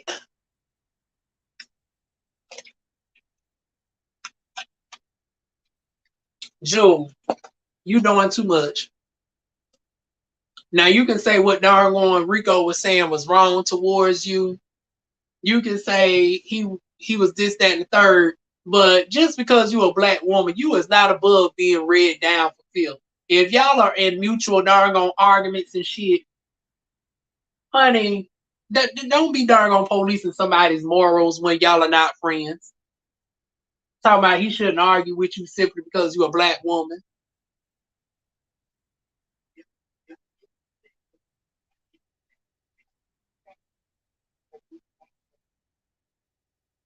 Okay, pretty much darn Megabody regurgitating everything I said. If it was going to be on site, it should have been on site, honey.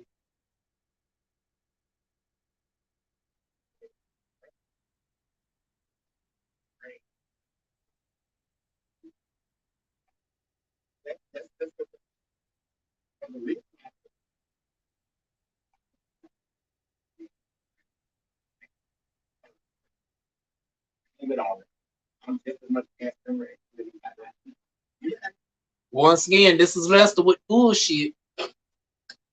And Megabody, I got to give your ass a side eye. Because you had all this animosity towards the one bitch that did not, like, you was unnecessarily going at darn on Cash Nero. Cash did not darn on switch the rooms. Cash did not choose this.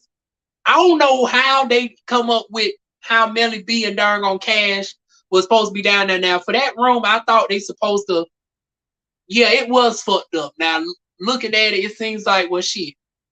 Was this darn on some favoritism because Cash is the number one darn on person we know, and darn on Melly B coming from the Circle, New York, you conveniently got these two popular girls in the best room. It does seem like it's some favoritism shit. So your anger should be with motherfucking Lester. Because darn on Melly B and darn on Cash didn't darn on switch around the rooms in favor for themselves. So yeah, darn on Megabody was darn on irking my nerves with that, honey.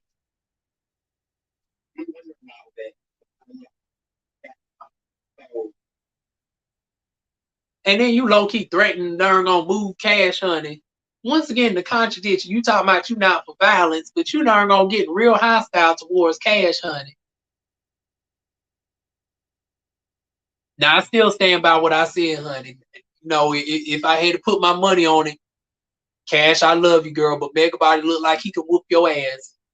I guess that's why you really didn't, give Megabody too much. But Megabody is fully in the damn wrong nonetheless.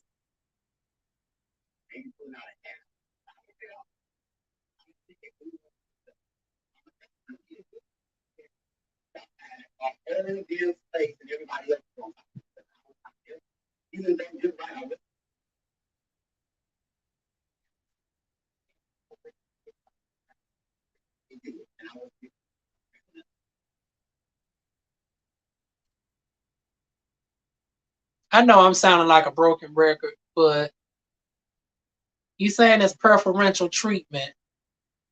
Who is responsible for the preferential treatment? Production. Take your darn on grievances up with motherfucking Lester. Like Megabody. Now, girl, if you watch my shit, I need you to explain this shit.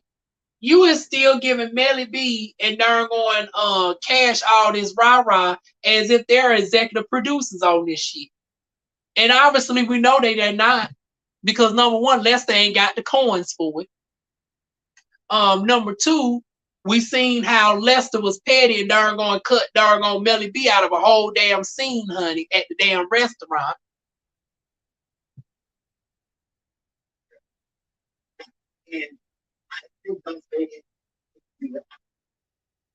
Now we can say Cash might have a little bit more pull because honey, Cash had a whole first 6 episodes to his damn self, honey. Cash is a huge draw, but honey, I don't think Cash got that much directorial experience or whatnot because porn production is a lot different than actual reality. But I digress. Again, Megabody pulling stunts to try to be relevant.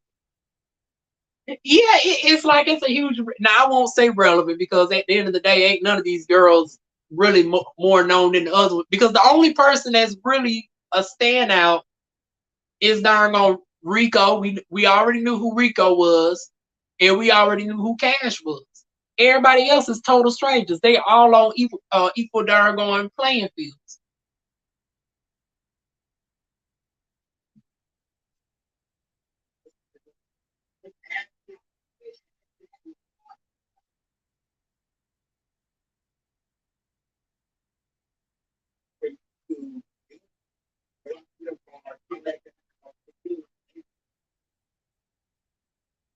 Okay, I done already hashed up on how that was wrong.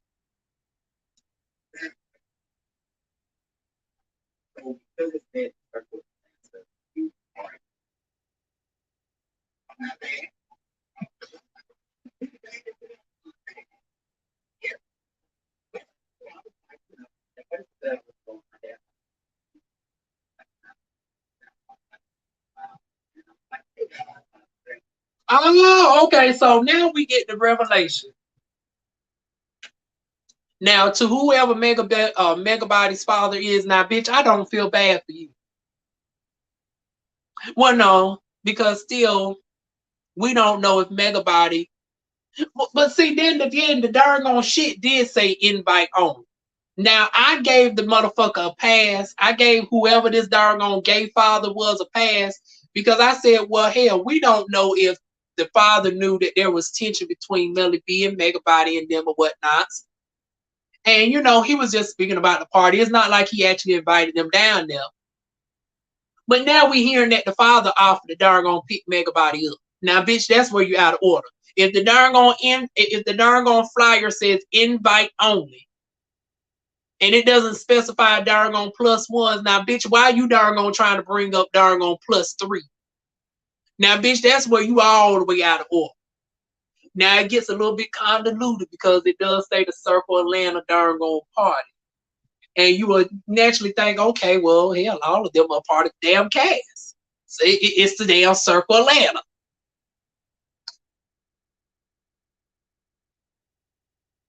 But still, it's like if they was supposed to be there, and if it was truly the Circle Atlanta's darn thing, they wouldn't need you to darn pick them up. They would have already been part of the whole shit. The fact that it was hosted by darn Melly B and their names weren't nowhere to be found. They wasn't even in a smaller section. Even with you not knowing anything, you should have naturally knew, like, okay, something must be up. I'm not going to darn going. Okay, I'm just going to leave it alone. I guess the folks in Atlanta just don't have common sense like that.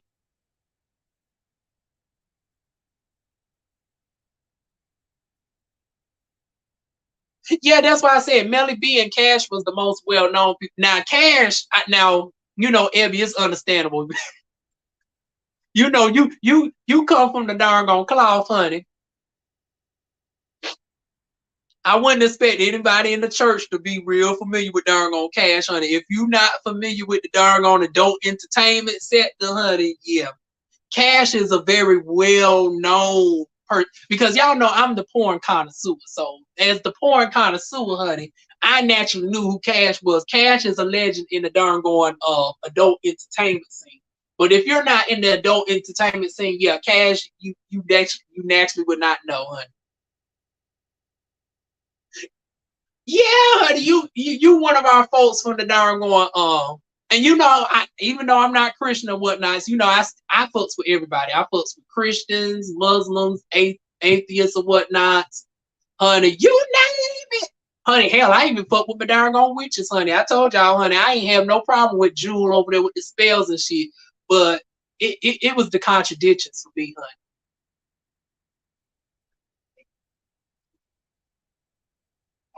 I let the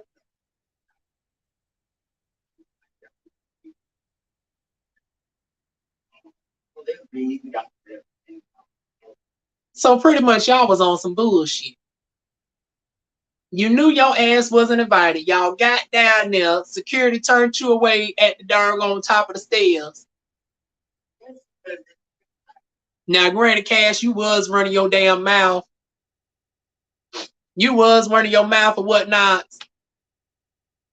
But it's like, for Cash to run his mouth, why was y'all even there, though? Now it's already established who would win the damn fight. If they got into a fist fight, honey, the way Megabody and darn on Eugene is shaped up, honey, yeah, they'll definitely win the fight, honey. But as far as this situation, honey, y'all are dead ass wrong. Y'all wasn't invited. Y'all should have kept y'all happy ass at home. See, Martell did right. Martell said, honey, I'm not going, honey. If they ain't give me no official +1, bitch, I'm not going. Jules' ass already was like, no.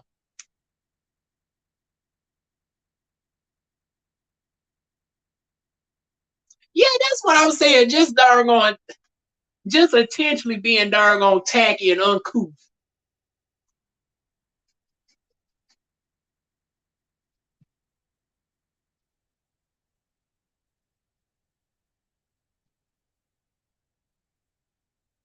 Oh, y'all, that is it, y'all. So, okay. That's the end of a damn, Ratchet legacy, honey.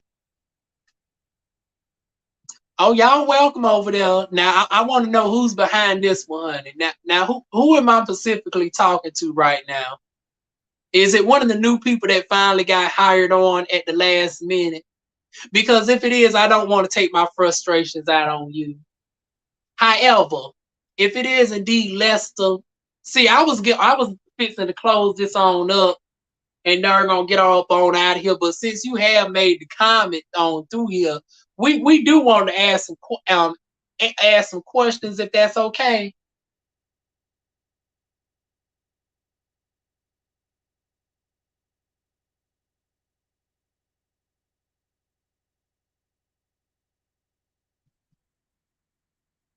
Yep. See, at least it's one good thing you like about Drew, and it's just disappointing that I'm not going to be able to really see Drew no more because it's like unless she get over there on another.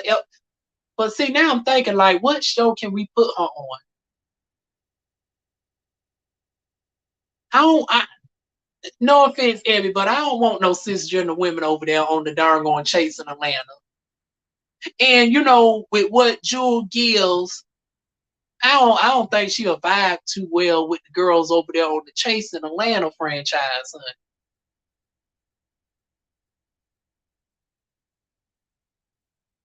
Oh, because I can imagine her getting into an argument with some of the girls over there. Ooh. And like I said, your darn old potions and spells and incantations doesn't prove too successful over here, honey.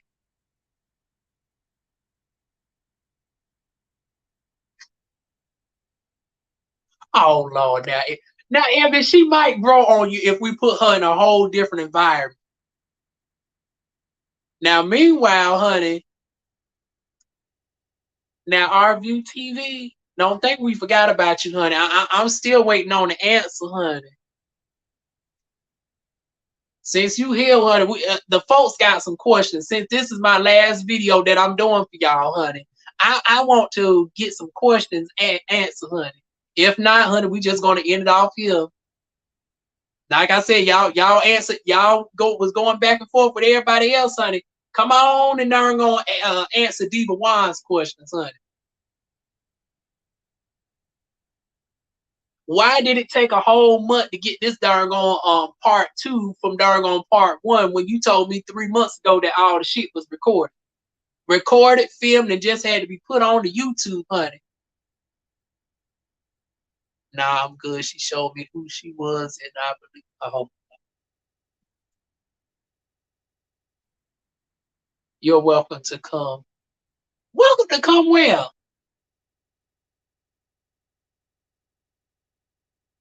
Oh, see, now there you go, darn on speaking and darn on whistles and shit, honey.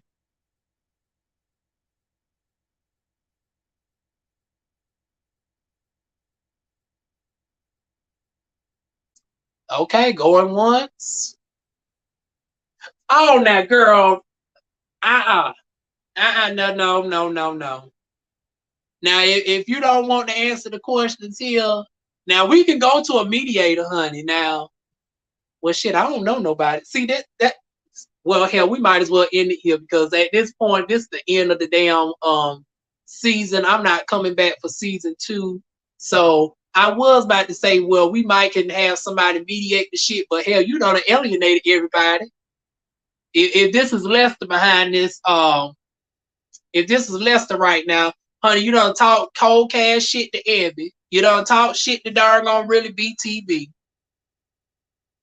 I don't know TTV network, so unfortunately I can't darn going, have him do the mediating.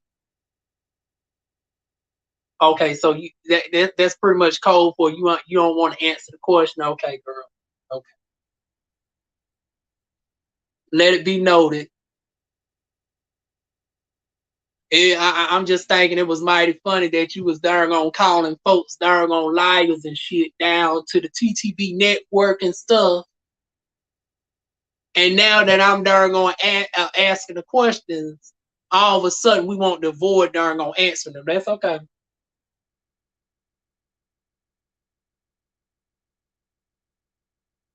Hopefully in the future, your shit, you get your act together. Your shit is darn on ran a little bit more professional. Hopefully you darn gonna get the funding that you need. So all these other shows that's coming into fruition don't end up becoming as janky as this, where we darn gonna get darn on 2 months between episodes. So I'm putting it out. I'm putting the good intuition out there, honey. He said unprofessional. Who said it was unprofessional? He said unprofessional. Girl, I know we ain't talking about who's professional, who's unprofessional. Now I don't already told you what was unprofessional was darn gonna volunteering a line on somebody's comment section that nobody didn't ask for, honey. Cause we already got used to the fact that the shit was darn gonna now some folks was irritated. But I was like, okay, we're gonna rock with it. It's coming out every month. It's a monthly show or whatnot. But then by the time y'all did that episode where it was 2 months apart, now that's what really pissed everybody off. And then you gave us like 3, 4 darn on dates, and the dates never came into fruition. Now that was the unprofessional right there, honey. Your reviews are unprofessional. I'm trying to figure out how is it unprofessional because I'm darn on having a good conversation with you right now. I'm trying to politely get the answers for the folks, honey. I'm just asking what the people wanted to ask. See, it ain't fun when the rabbit got the gun. It ain't fun when the rabbit got the gun.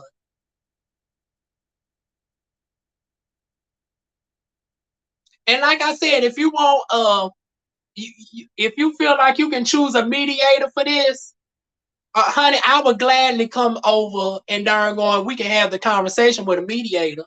But like I said, at this point, I don't even think it should get to that. Because like I said, my hands are done. You still have StreamYard logo on. Okay, and child, I do this for darn on fun, honey. Honey, I do not do this for a check. I do not darn gonna get paid for this. I'm not about to darn gonna spend no motherfucker 20. Matter of fact, I don't even do live streams that often. Like, girl, why in the world would I pay for darn going StreamYard monthly and I go live on average like once every month or two? Like, girl, bye.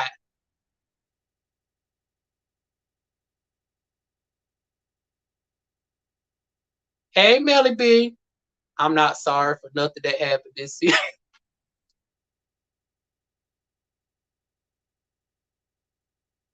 In my defense, Abby, I was going to try my best to be cordial, but honey, Lester want to do the fucking up challenge. Like I said, I'm the girl for it. Come on with it. Exactly. Y'all doing this for fun. Well, hell, you doing this for fun too, head mother. Because number one, you ain't got no money over there. You ain't got no money. You done said over there on the TTV network that this is a passion project, right? That you are, so even out of your own words, you doing this for fun too. You playing with people's darn going storylines and livelihoods and shit. Because this is a darn on half-ass passion project. So we in the same boat, sweetheart. But see, the difference between what I do and what you do is I'm not messing with people's darn on livelihoods. I'm not darn on putting people in situations where people are uncomfortable, where they have to darn on fight, where they have to sleep. That's the difference between what I do and versus what you do, honey.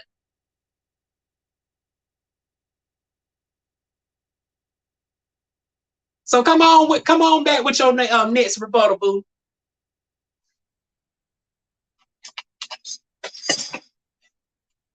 Child, don't piss me off.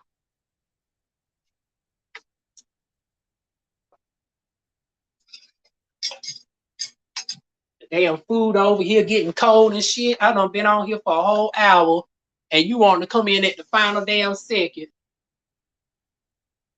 He started out by saying thanks for reviewing, and now you want some attention. You area reviewing. Okay, now I done told y'all about this. First of all, get your grammar right instead of trying to get me right, baby. Learn how to proofread. And normally I don't, go too hard on people who misspell. But since you over there working in production, and since you calling somebody unprofessional and trying to get folks together, the least that you can do is before you darn gonna type, you can make sure to proofread all your stuff first. And darn gonna read somebody correctly, honey. Get your grammar correct before trying to get me together. He invited you to come on, scary. Honey, ain't nobody scared one for damn, honey. Matter of fact, and because number one, why is you over there speaking in third person? Because you so broke, I highly doubt that I'm speaking to somebody else at this point. If you so damn broke, this is more likely Lester that I'm talking to right now. Number one, your ass is the motherfucking scared one talking to yourself in third person, honey. Because we know that this is Lester right now. I'm live right now, honey. Why don't you come on to my shit? Matter of fact, should I drop down the link for you? Do you want me to put the link down in the darn in the comments for you?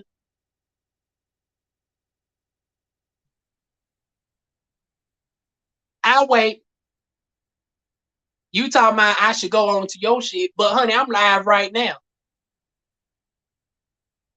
And obviously you ain't doing nothing because you hearing this dang on comment section. So why don't you bring your ass up here?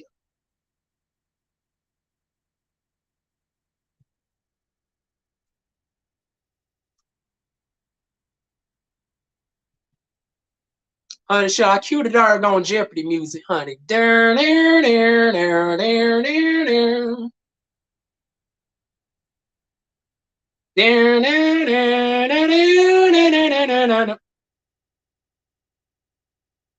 Yeah, I'm sorry, Miracle, honey. We going there, honey, because honey, darn on Lester got me all the way fucked up, honey. Cause I'm the right one for your motherfucking ass, honey. I'm the right one. If you want to do it, come on down. The price is right for you to get drugged today, baby.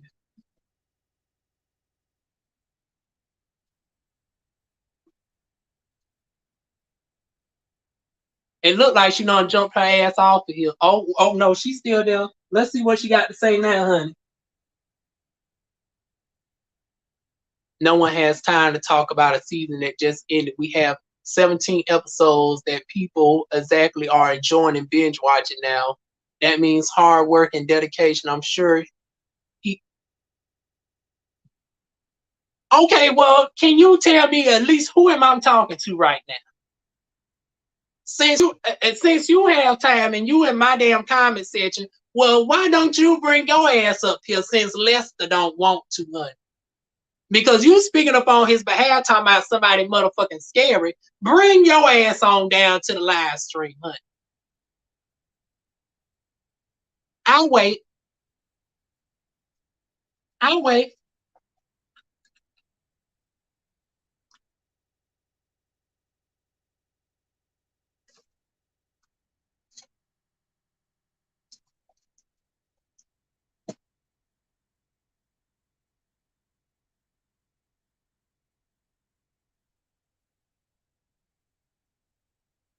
Girl, review the show and do something. Girl, I'm up in my motherfucking darn on house. I ain't got to work today. I ain't got nothing but time. Now you the one over there with the darn on production company. They ain't got no damn funds, honey. Over there working for the free 99. You darn gonna do what you need to do. Number one, bitch, this ain't my motherfucking job. I just said YouTube, I do not get paid for it. Now, obviously, this ain't really a job for you either, because honey, darn going Lester darn going said that this was a passion project. Y'all darn going had to darn going raise up Cashapp funds, which my black ass actually donated. So of all things, I funded you, bitch. So you go do your job. You go do your motherfucking job. Don't matter of fact, don't you got doggone the down south to work on right about now? Why don't you go ahead and get that shit together? Because the way that y'all fucked up this whole damn season, 2 months between episodes, and you got all this free time to go back and forth with me and my motherfucking chat, why don't you put half as much energy into doggone making sure that all the episodes are properly edited and doggone is set to doggone be uploaded in a weekly or bi-weekly manner? If you put half as much doggone energy into your doggone projects as you do doggone talking shit about people who holding your ass accountable, we wouldn't even be having this damn discussion. We wouldn't even be having this damn discussion. You can laugh all you want to. The doggone joke's on you, bitch. And like I said, I hope and pray for the doggone castmates that it actually go through. Because at the end of the day, I do wish, and I wish nobody but wellness and stuff.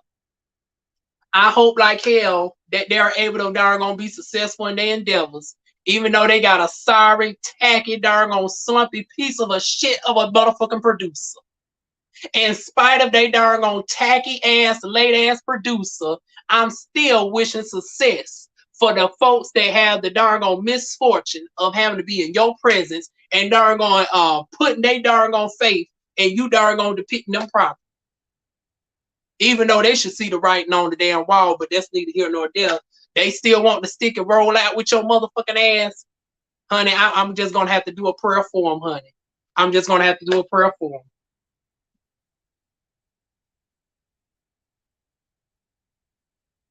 Once again, I review my shows for the doggone viewers. I review my motherfucking shows for the doggone cast. I don't review my motherfucking shows for your bitch ass Lester. For your scary ass Lester. Now, like I said, you can either roll on down up into this motherfucking live stream, or we're going to go ahead and end it off here. Because I'm not about to you ain't about to raise my blood pressure. I don't thank you so much, really, B. Oh, thank you. But, honey, we about to wind it on down because this bitch ain't worth it. She really ain't worth it, honey. Matter of fact, you know, maybe if she was smart enough to turn on her darn going, hell, I don't even know what the damn shit is called.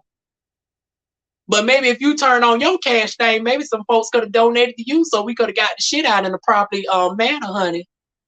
We could have got it out in a more timely manner. But like I said, you know, hopefully you learn from this.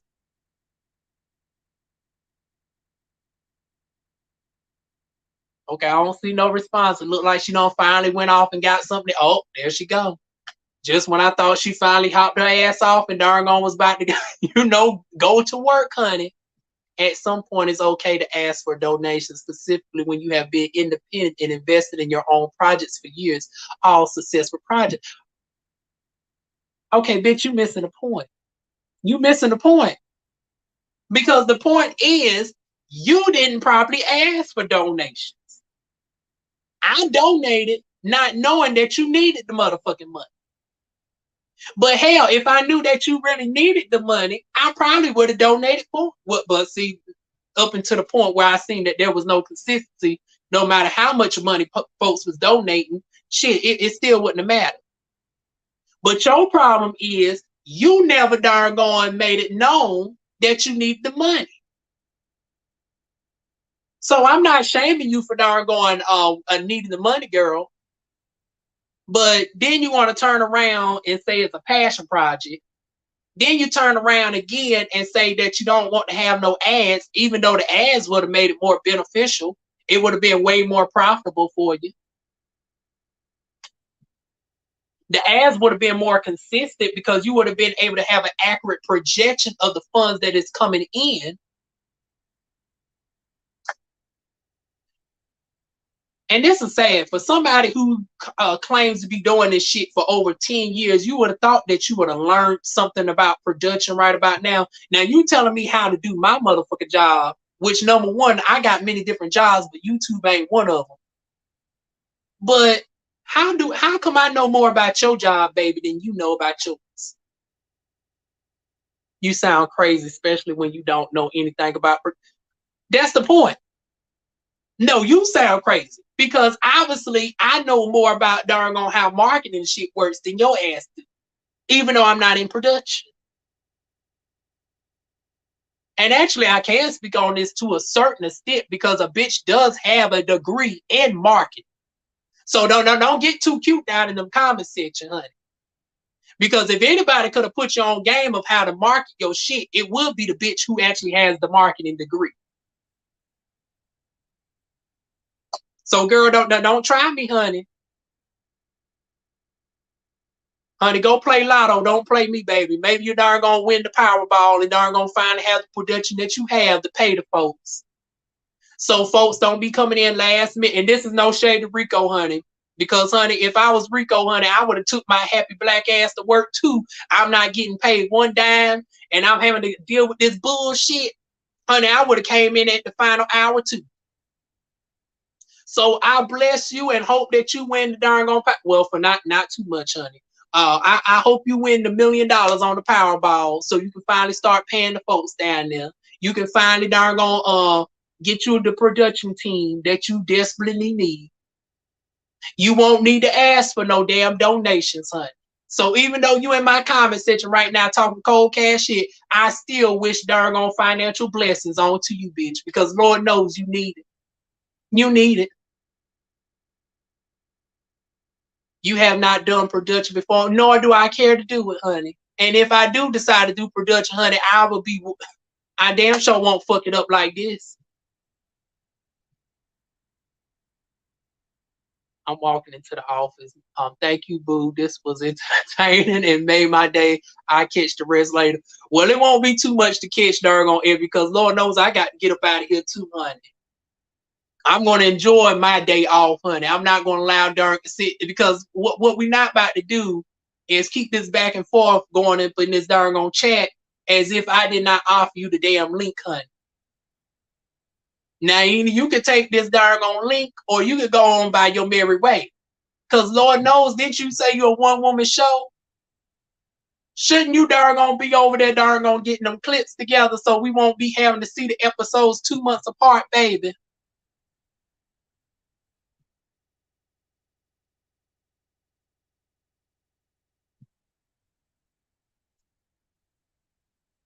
To all my folks who came here just to see a review, I apologize to y'all. Like I said, I thought Lester might have had enough common sense not to darn gonna come up in here and do this shit. But obviously, that was asking for too much. And once again, she calling somebody scared, but here this bitch still over here talking in third person, honey, talking about we thank you for reviewing and now you're in your feelings. But ain't nobody in their feelings. Ain't nobody in their feelings about this shit. Honey, don't confuse me with being loud for me being in my motherfucking feelings.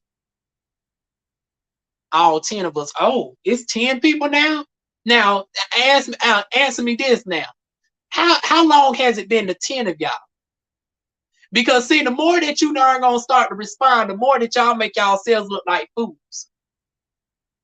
Because Lester made it seem like the reason why this shit was 2 months between episodes was because it was just her. Now it's somebody talking about it was 10 of us. If it was just 10 of y'all, oh, it's now 9. Oh, you talking about my darn on champ. Oh, girl, bye. I don't give a damn if it was just 2 or 3.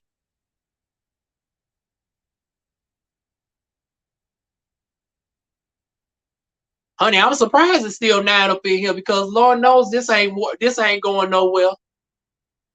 This truly ain't going no damn well, honey.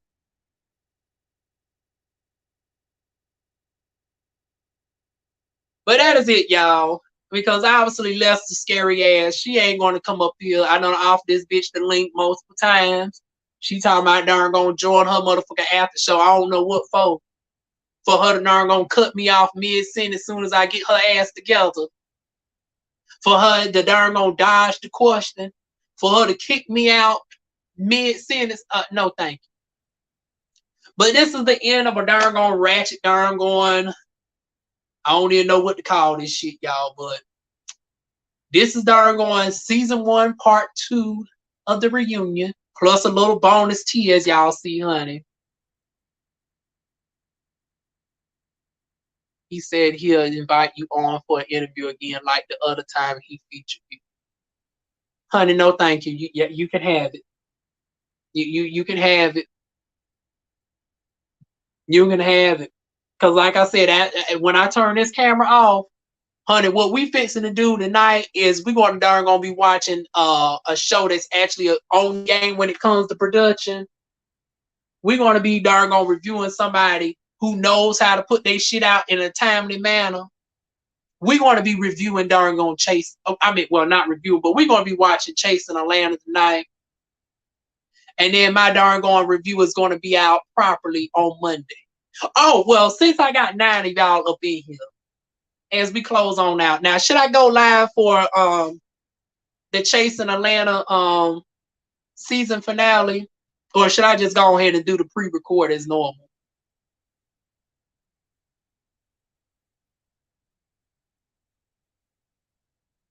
I'm thinking I might want to go live though for the but see, that'll be too much because I'm already planning on going live again this week. Possibly for Glam Devos because I want to get y'all thoughts on Glam.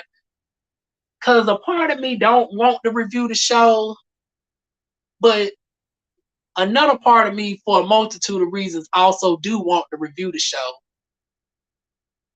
Okay, you said go live. I might end up going live for that one. Okay. Oh, see now somebody else saying do the norm. Okay, so I'm going to come out with a poll because I know with this shit with darn on Lester coming in last minute, a lot of people done tuned out. So what I want to do is on my community, I'm going to darn on put a poll of whether y'all want me to go live for Chasing Atlanta or just do a pre-record. Oh Lord, damn. Shit. I was hoping he would have said no, Lord. Okay, Lester, let me go ahead and get the link down for you, honey. I was low key hoping he wouldn't have damn gone came up here because I'm trying to enjoy the rest of my damn day. But I am a person of my word. If he said he wants to come on, I'm going to go ahead and get this link for him.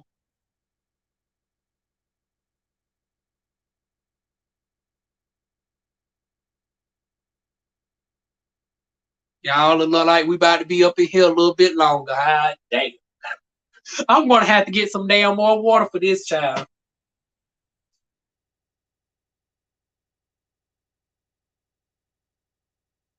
And it's sure enough going to be just for 5 minutes because Lord knows I do plan on getting up out of here around 3 o'clock.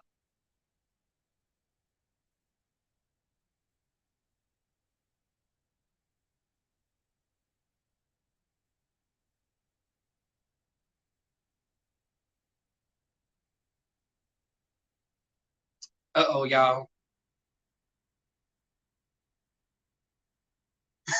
I don't even know how to get the damn link from the damn Okay, do I got any content creators up in the chat that is still here? How do I get the damn link to put down in the darn Now, Lester, you feel free to read me on this, girl. Cause honey, like I said, I don't do live streams like that. So I will darn gonna say this. My black ass honestly forgotten how to darn gonna put the link down in the damn chat, y'all.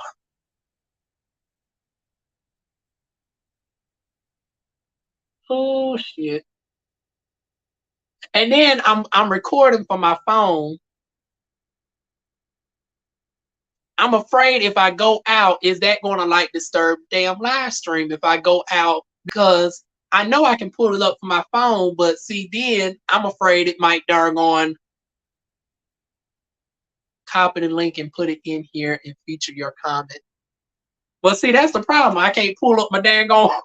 I'm trying my best to get into StreamYard from my tablet to copy the darn on link.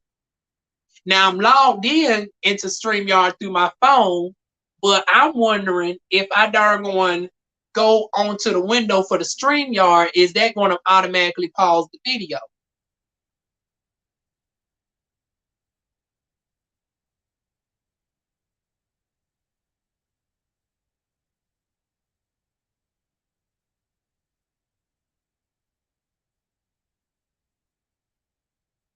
Oh, there it go, y'all. For whatever reason, that it added the extra letter on the end of .com. That's why I was saying it couldn't find my email address.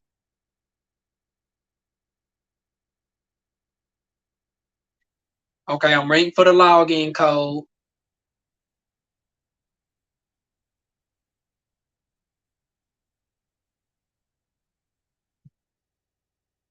Girl, you better be glad I'm a person of my word.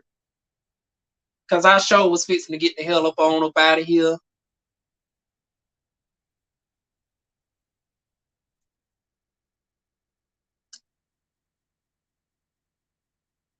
Now that's the thing with StreamYard. Now I'm under my darn on Google account, right? No, unless you press stop broadcast. Well, child, you should have said that a few seconds earlier.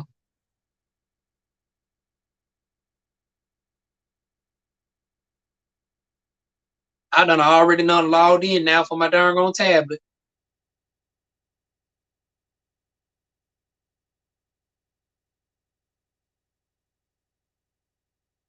Okay, click invite a guest. Okay, copy the clipboard. Okay, y'all. Like I said, I'm a person of my word, so I'm going to go ahead and drop this link down. Lord knows if anybody else wanting to jump on and definitely be a mediator, because I can already see this shit about to really go left. Honey, please feel free to jump on.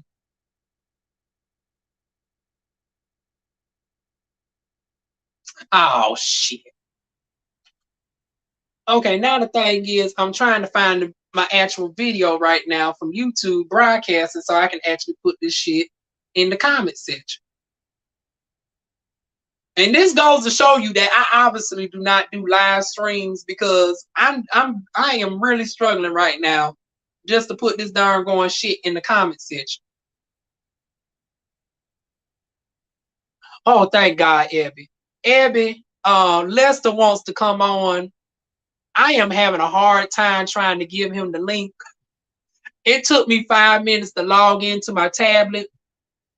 Now I am on YouTube, and for whatever reason, I cannot pull up my actual streaming video right now to darn on insert the shit into the comment section.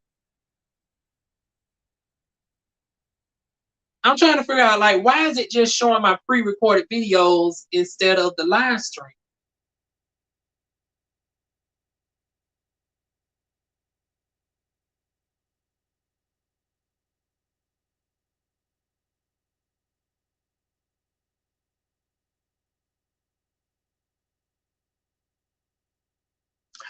Okay, I'm wondering, maybe because I do got 4 YouTube accounts, maybe if I log out and I log in as a different person and then I search my channel, maybe the live stream will come up that way.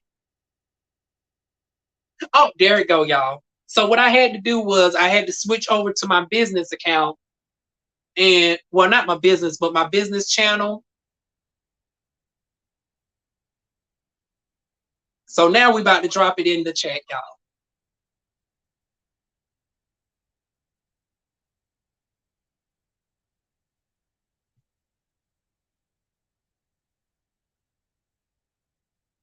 See, this is doing too much. Honey, my hat goes out to y'all that do this regularly because, honey, I am truly out of my darn own wheelhouse with this.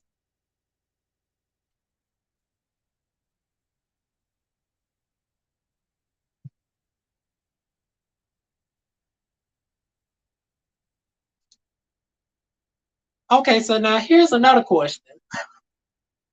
Now, I don't put the link down in the chat. Now, how would I actually know? Because I have not had nobody jump on my channel in well over a year. And you know, Jasmine is currently at work. Jasmine is my normal go-to for these types of situations, Jasmine and Savon. But you know, both of them are currently at work right now. So I'm trying to figure out, like, damn, how would I know when they darn gonna actually click on the link? Like, will I see them in the background somewhere?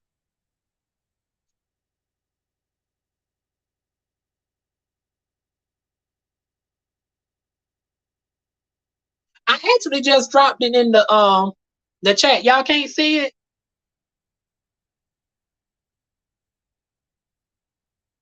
It's under my DivaWuan business account.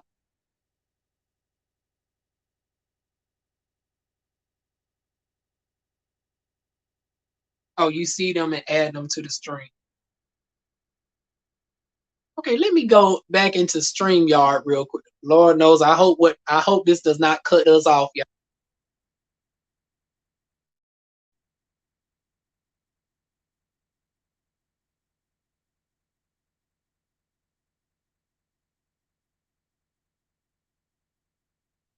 Well, nobody must not have came on back here because I don't see nobody.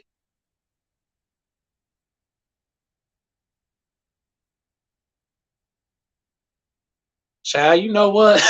We might actually have to take this shit over to our VTV channel, honey, because Lord knows DivaWuan does not know what she doing, honey.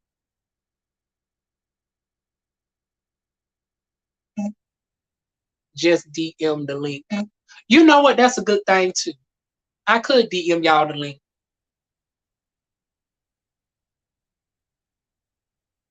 Okay, Lester, I'm sending you the link.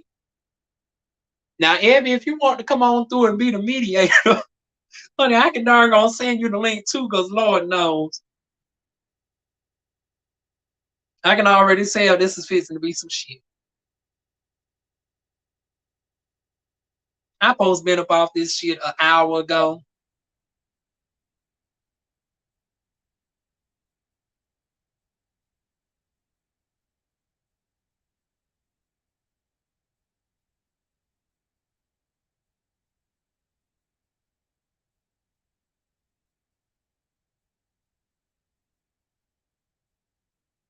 Okay, Lester, I'm currently darn gonna DMing you the link.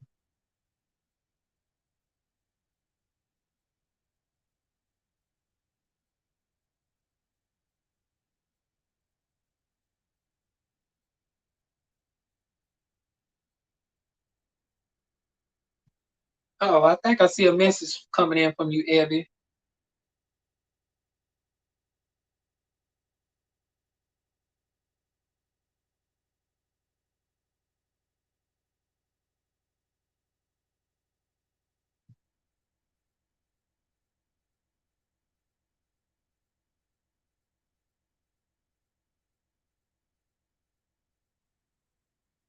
I know it popped up darn gonna fine for you. Now y'all seen in my defense, I showed y'all the screen. I inserted it for Lester. It didn't show this what it shows for now I'm not going to show y'all the screen because it does got her government name on here. Well, no, I can actually darn go across. I can actually do this so it won't show your government.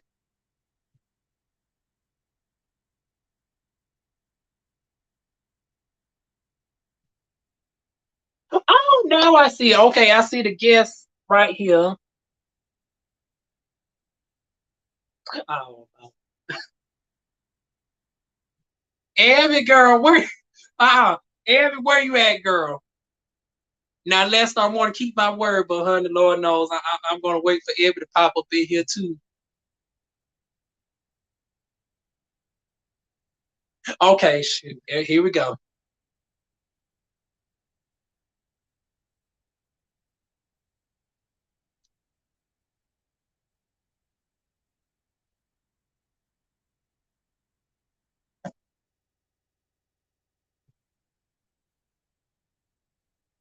What? Okay, now why is it asking me for me to send y'all yet another damn link? This is weird.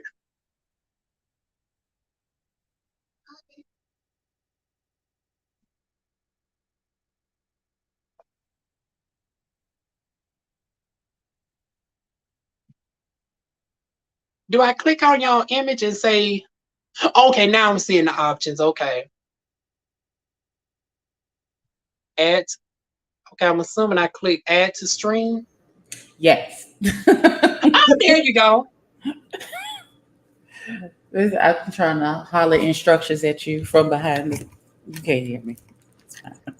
Hey, I'm here. I look a mess. Just got in.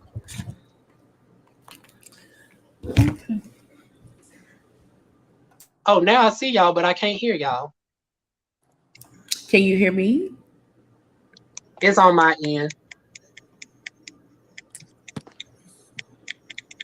Can you hear me? I can barely hear both of y'all.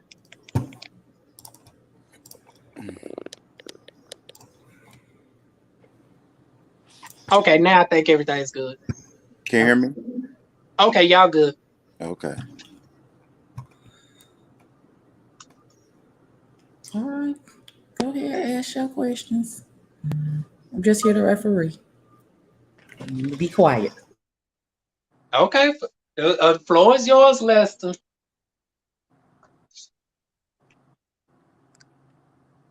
Do you have any questions for me? You know, the season is over with, so I'm trying to answer questions maybe that you have answers to.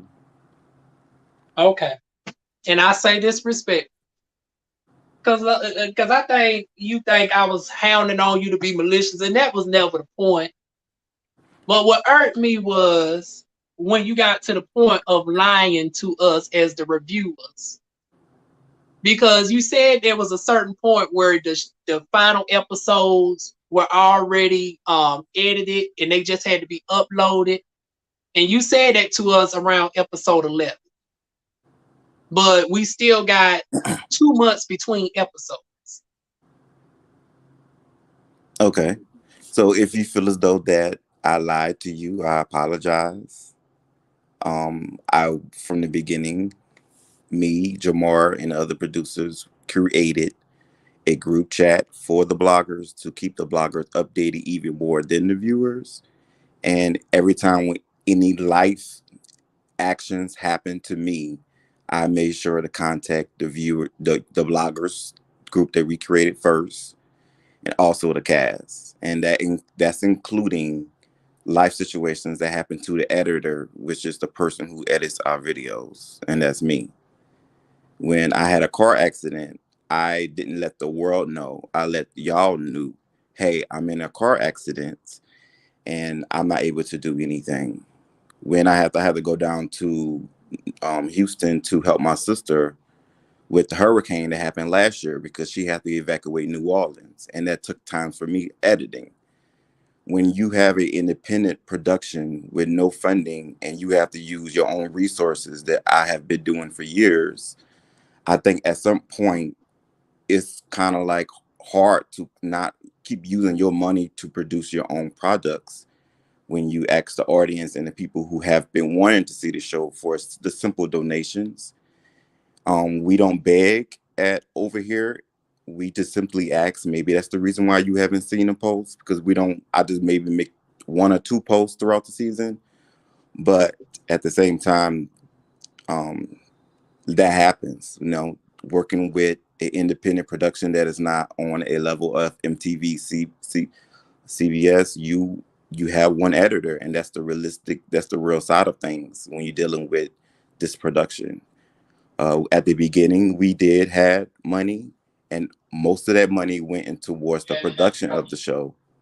Went towards the production of the show because we wanted it to be a success because it was greenlit. And then when we realized that, you know, that it's not going to greenlit, we use majority of my money that I have and the money that we had left back over to oh, I got a plumber. The plumber here with his radio, sorry. With the money that we have left over, we went on Instagram and we made a post that, hey, we're hiring. We're looking for editors, we're looking for people, and that's when we had money. But when the money ran out,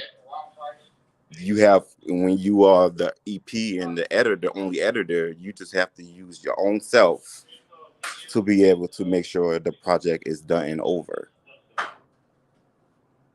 Well, I'm definitely sorry to hear about the car accident. I'm curious, when did the car accident occur? I have to look in the DMs or last year. I know last year.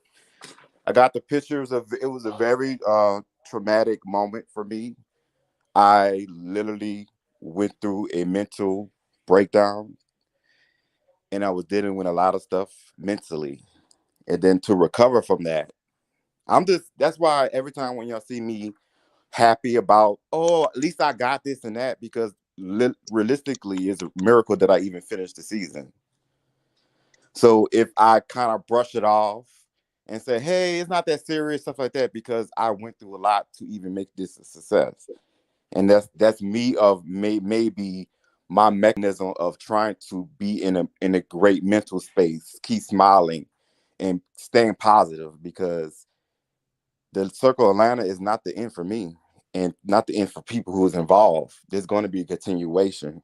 When you're the captain of the ship, you have to try to stay strong and try to move forward, because you already know I already got season 5 coming up. I already got other seasons coming up. So I'm on them. My mind frame is what's next. Well, I'm definitely wishing you success on that, but at the same time, I still have to ask the pertinent questions. Yeah, And even that's with good the too. car accident, I'm looking in the chat right now. Because even though you don't keep me and Ebby out, I'm still able to look at the messages, and I'm not seeing anything when you posted about the car accident. So I didn't know. Okay. I could find it and send it to you personally, but that is something that I kept between y'all and just the people who was involved with the show. Yeah, that's my way. I don't tell the whole world. I'm not really that type of person who try to get attention from the world on situations. I usually go through it personally. I can understand that to a certain extent because I know you is a Virgo, and y'all Virgos are known for that. All right. But at the same time, it's like people would have been a little bit more understanding. But with us not having that context, Right.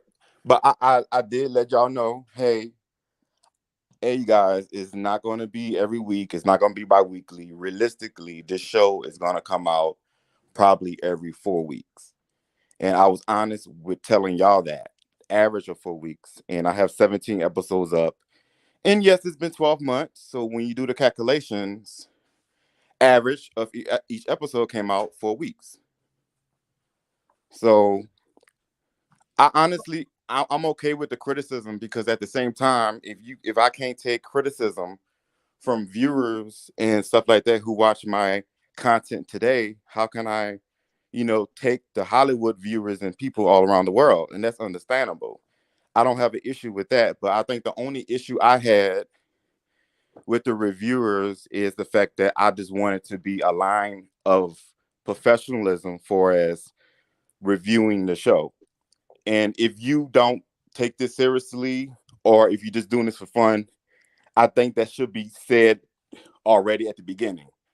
Because when I scouted for reviewers, I actually wanted people to actually review the content of the shows, because after each episode, I have the links of every reviewer.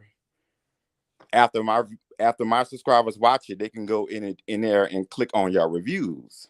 And I'm getting word from my viewers that that's not happening, that y'all not sticking to the actual content. Y'all are kind of like analyzing the dates of production and just the whole production side, which I that's not the vision that I had. And if that was that, that's not what I would have liked. okay, now Lester, I was never made aware that you scouted for reviewers, and even within the conversation, because I never signed on to be an affiliate because that's not what I do. I literally come up on here and give my perspectives, and I go and analyze everything. I never professionalism. I will tell you that that's not what you're going to get over here from me. If I see bullshit, I'm going to call it out just as it is. So I apologize if you was under the impression that you was getting strict commentary from me, but I never gave you that indication at all. And that's okay now, just understanding, where everyone at in their craft and where everyone at in even their home mind frame of the reasonings for their craft. So I think it's totally okay. I just, on the interview I had, I wanted that to, to be heard, and maybe the same, the same content direction that you're going is maybe others. So that's perfectly understandable.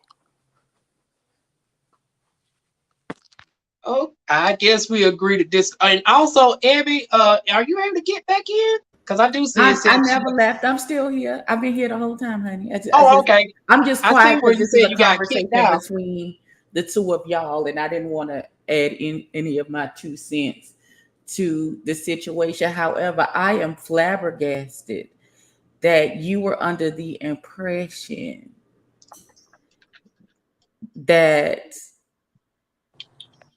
you thought we were only strictly going to talk about the show and nothing else. I had no idea that was I am flabbergasted that you thought that we would only speak on the content of the show and not all of the foolishness that it was. Okay. Wow. That makes your responses make more sense now that we know that you were. How are we to know that that's what your expectation? Because that's what reviewers do. I have other Reviewers do a reviewers lot, who beloved. That we don't just okay. Because I I don't have want to. I other don't I want to have argue with you. I don't want to argue with you or I'm us not go back and arguing. forth or do any of those things again. I feel I as don't, I though don't if I want a talk back repeat of I'm what arguing, happened and I before. don't think So that should be. I'm just flabbergasted that was When a your male talk back to a expectation. female, he's talking back or he's arguing. I'm not arguing with you. No, I never said you were arguing. I said I don't want it to dissolve or go anywhere other than us having a conversation. But But I but I you had well, what I'm I was So saying, stunned what reviewers were what because I you was trying to looking say at? I is talk you just I had don't this whole know. court. You must I don't know What I'm trying to say how. that we Okay, let have. me ask. Let me just say You this, and said it then was flabbergasted. I'm Is gonna it a just be question or a comment? I done. don't know what it is. Just give me 1 second, sir.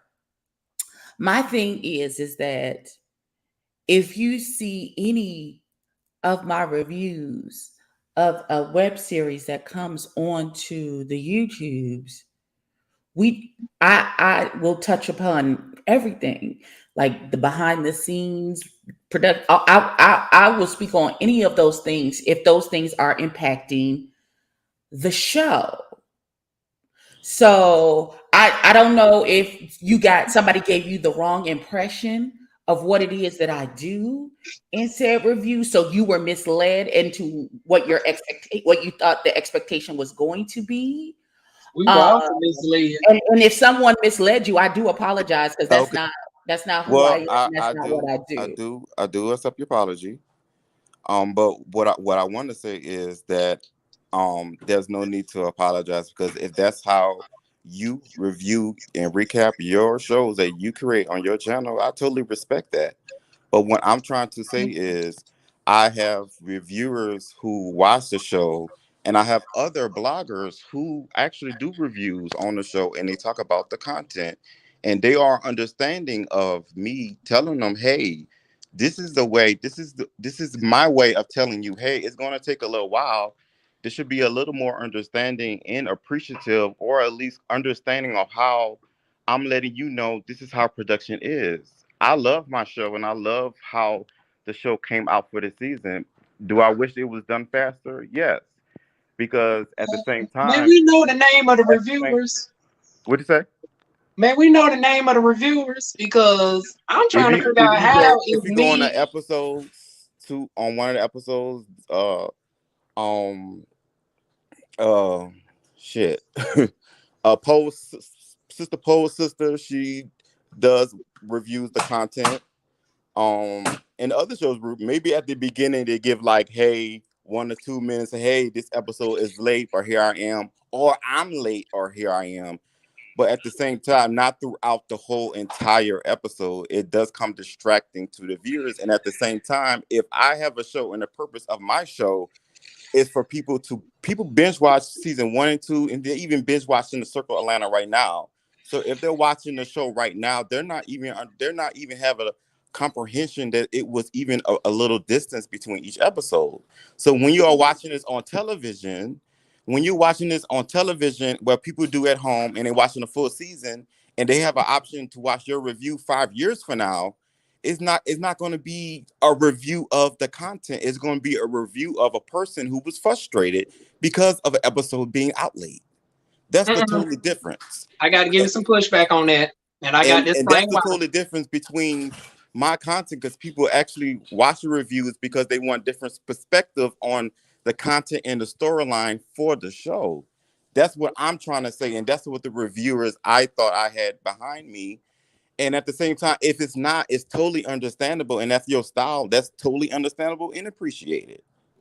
Okay, but that would be disingenuous though, because this is reality web series, and if folks are mentioning stuff that is specific to a specific date, it's like it is important for us to know timelines to a certain extent. Like we might not need to know the exact hour and minute that stuff was going on, but if people are having like Valentine's Day inspired events, common sense, okay, it's the month of February. If somebody is celebrating Black History Month, Yeah, Obviously, it's the month of February.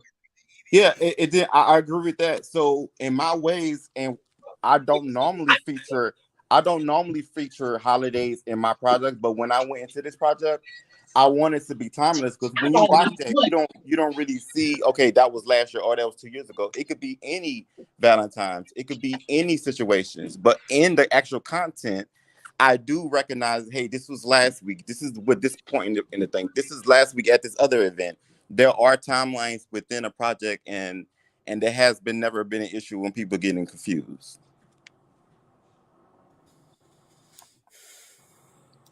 Can we? Okay, this is what we can do. Let's agree to disagree. I appreciate everyone. This has been a stressful year for me, and what I have learned about this whole process is working harder, appreciating people a little more, and just making sure this experience is not only about the cast because and also about the reviews and everybody involved because at the same time it is a learning experience, and at the same time, believe it or not, that actually really did happen to me, and what I have to do is I never learn. said that you lied. Yeah. I'm just saying that the message did not reach everybody in the private thing because Evie said I think Evie said you didn't see the message either. I didn't see the message.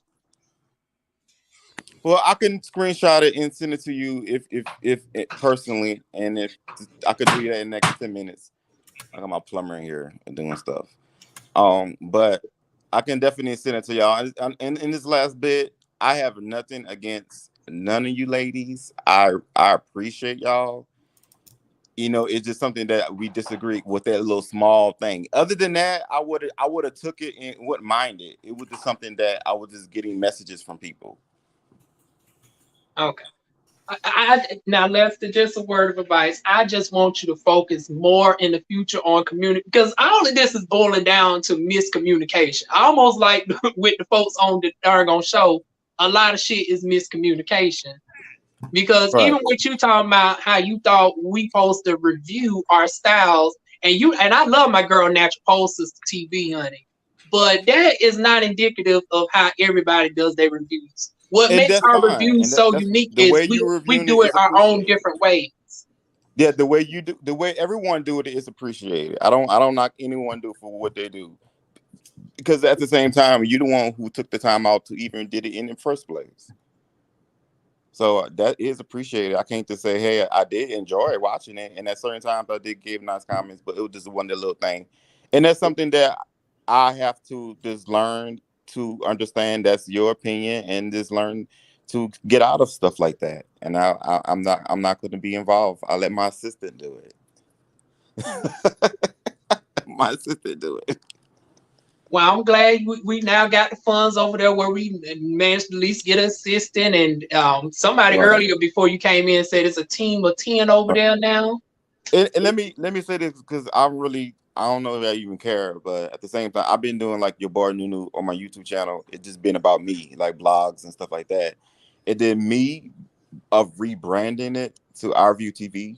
It didn't became about me anymore. It just became about other people's involved.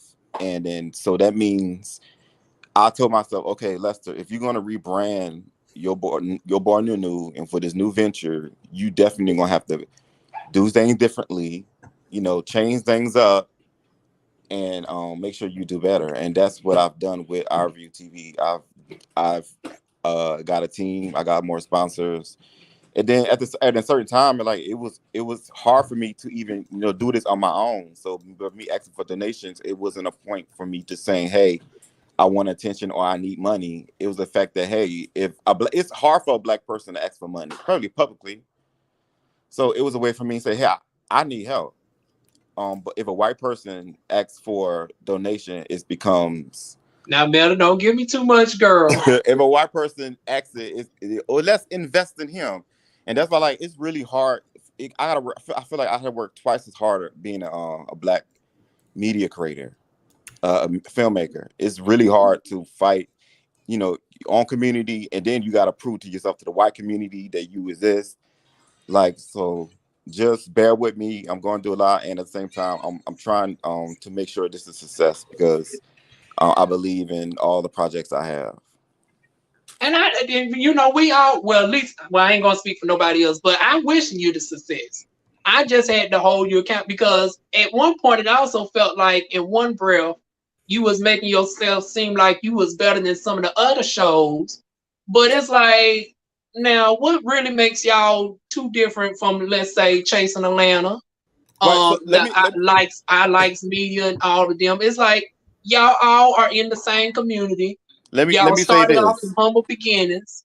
Let me say this, and I learned a lot actually doing that TTB interview, and I actually, but at the same time, by watching that interview, no one really know who I like the history. So by me explaining to people, hey, this is what I do. I've been the first to do this. This is what I do. I'm been successful. That's me of telling the audience what I do and letting the interviewers know what I do, and it could come across very narcissistic. So I don't think I'm better than anybody. It was just a me of trying to explain to people who I am and letting people know follow my work and stuff like that. And see, that's why we also have to hold your look, because like you just said out your own mouth, you is not new to this. You've been doing this for over 10 years. Right. Well, if you've been doing this over 10 years and you've been paying your own money doing this for 10 years, it becomes exhausting. Like I don't have fun anymore doing it. It's not fun to me. I'm tired. I'm tired of investing my own money into my own stuff. But now that I'm able to like, know that my niche and my niche is filmmaking, know that my niche for myself. Because I know I can do reality shows. I've done it before. But what is my real niche? So my real niche is just creating the RView TV platform and doing more films and doing reality shows right. And moving forward, it like 17 episodes was a lot. I'm not trying to prove anything to nobody. I know I can do it. So the best way for me to work moving forward is to eliminate the number of episodes. So like it's gonna be not more than 8 episodes. I can't do that no more. I'm Oh, getting now wait old. a minute. Now you're doing your castmates a disservice. I'm getting old. Like I know I can do it, but it's Uh-uh. like if I keep working Because hard. if that's the case, Because if that's the case, you shouldn't branch out and do all these other shows. It's best to have one good thing and allow everybody to be able to properly showcase their stories instead of spreading yourself too thin. Especially now that you're saying that you rather do movies and stuff, then why is you coming out with all these other different franchises because if it's out your already own mouth if you really want to do movies? because it's already been filmed. So all I'm doing is post production on these shows, and the last season I'm gonna do is the Circle Atlanta season 2, and then I'm gonna take a break. But yeah, the Circle season 5 and the Circle Down South has already been filmed, so that's in post production. So I'm not. I've done already hard work when already.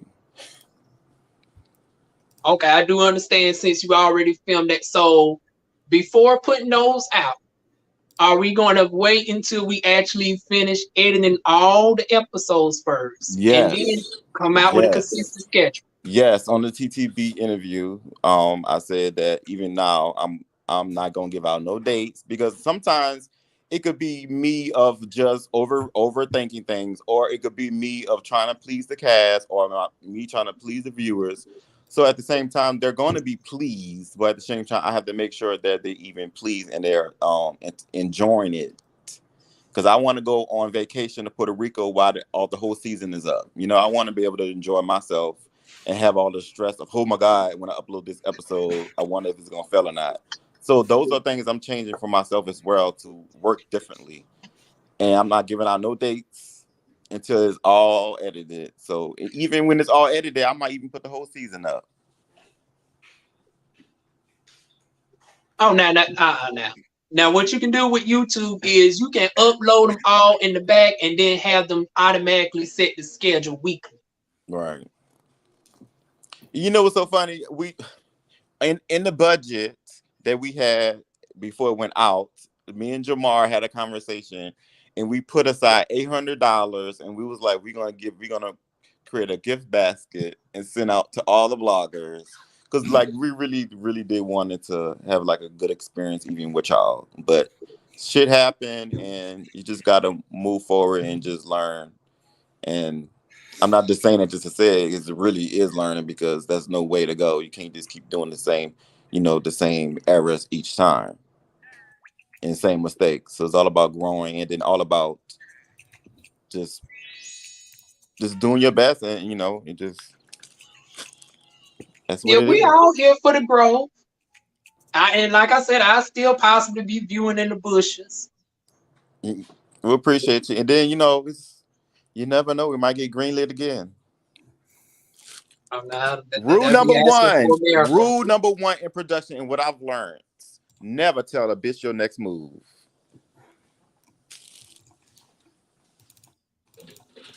Never tell a bitch your next move, baby. Cause we would have been on TV by now. Oh, see now, now Lester, now it just came back to me, and especially since we have Melly B here in the room. Now, from what I heard over on TTV Network, you said the reason why they didn't pick it up was because of the fight with Melly B and B Hawk. It got something to do with that. It got something to do with that, but it's not no one's fault. It's that in particular, it's the person's fault who contact the producer. So it's no one's fault in particularly, but it's that particular person's fault who did it. But when they would have had the scene of footage, anyways, the improve. And my thing is this: it's like we could have filmed another darn on house This scene. is something, when this fight happened, like it wasn't a secret. It was all over. Like at the beginning, even before the show aired, it was everywhere on Instagram, everywhere. So people was aware of the altercation. Yeah, but even with that, they didn't necessarily have to make the cut. They could have automatically been scrapped. We could have had another house scene. Well, that's why I didn't show the fight. But at the same time, if we would have went along with it and they would have greenlit it, would have been up to that production, uh, you know, right to do whatever they want with it.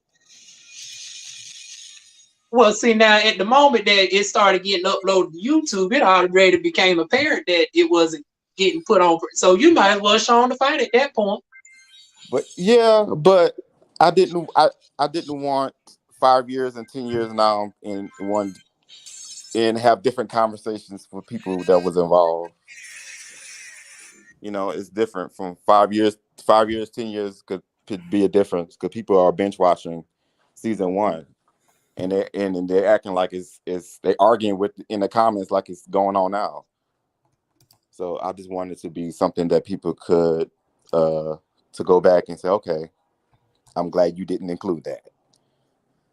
Now I don't think that would have prevented anybody because how much we done seen people get darn on tasers and shit pulled out on them, crutches and shit on Listen, chasing darn going Atlanta. The folks have gone back and viewed the shit to hundreds of thousands of views. So I that know fight that. with B Hawk and Melly wouldn't have stopped no show. So that's why I keep saying, and y'all keep I keep saying that's why it's a passion project for me. I'm not looking for views and be that controversial. It's a passion project for me because this is something I'm doing for the. I know it sounds corny, for the culture. I don't know, but For the culture. since it's not getting picked up, what else I'm gonna do it for? Like this is something that I'm gonna put out because I said I'm gonna do it. Well, you could have darn gone went. You might as well show us everything then, since it's just for the culture and you just doing it for the passion of it. And I don't know why I keep getting out of view, y'all. But it's all good. He talked about it at the reunion briefly. He apologized to Melee, apologized to the cast, and stuff like that. So I think that it turned out to be a conclusion to wherever we can go. But yeah, I do got one more important question for you.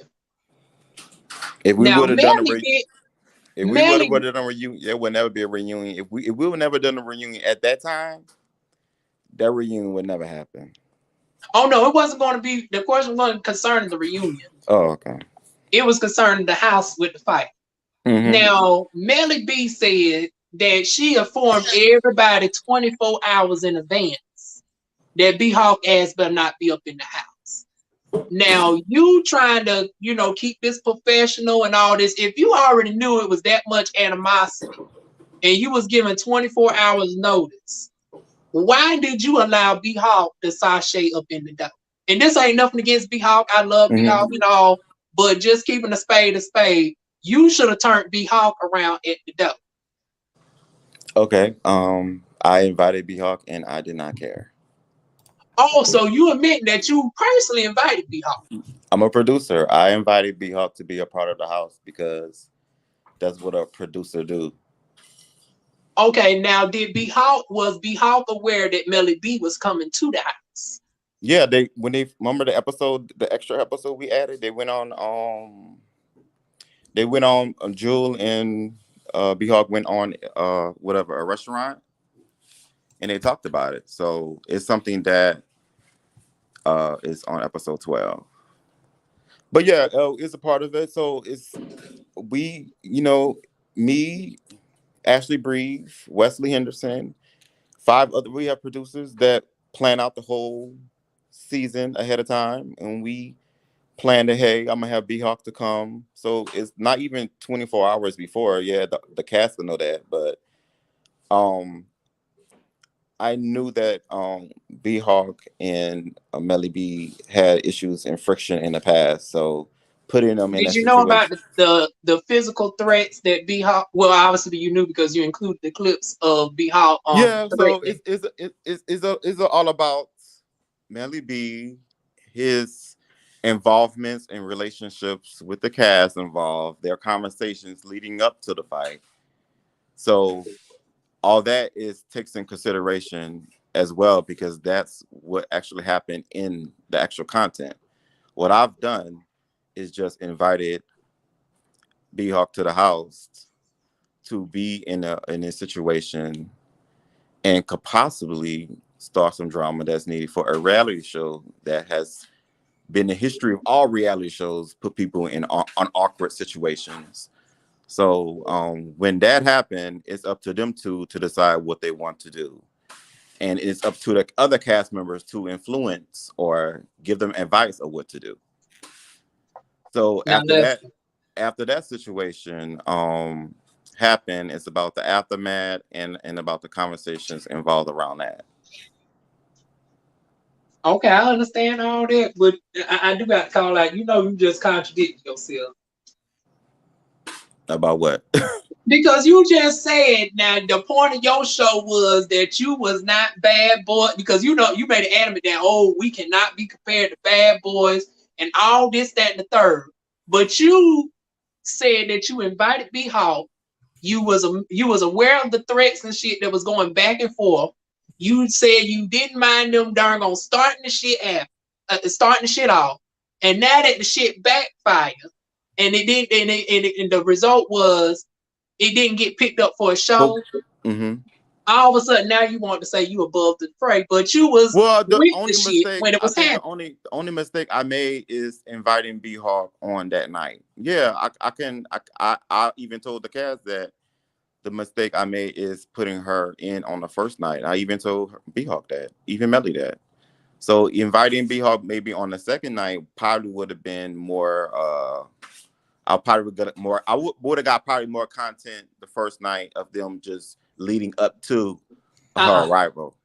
But that was always going to happen since the beginning, regardless of what 2 days, 2 weeks, because even beginning of the first scene, I knew that B Hawk was going to be in the house. So it's not the fact that I was worrying about Jewel. Melly wasn't even supposed to find out that Jewel was B Hawk's friend. He found out too early. He nosy. He nosy. So and that's in a funny way. Laugh, no one laughing. Okay. But B Hawk, Melly B found out a little earlier than expected, and then we just went along. We that's the key word. We, as producers, went along with it. With also another trans woman, Ashley Bree is a Black trans woman. That's who's a producer on the show. So it was our that was supposed to be a finale weekend, but we continuing it on into the Bad Bitches event. But So you was planning on setting Jewel up with the bullshit too? Well, I am a producer. I feel bad about it sometimes, but this is I hate my job. This is how producers do. When you watch those other shows and people fight in other shows, that's what they do.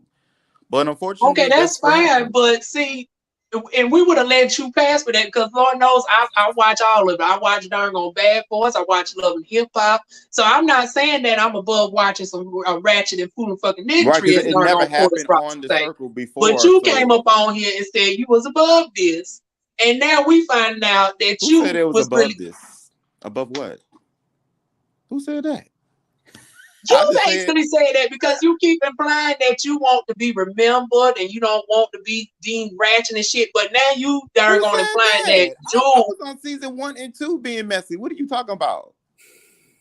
now you got to take in consideration. I'm coming in this not knowing nothing about the Circle of New York. I Listen, don't know I nothing think about the that Circle of New York. it's not out of character for me to produce messy content. If you watch the Circle of New York season 3, I blindsided the whole cast throughout the whole season.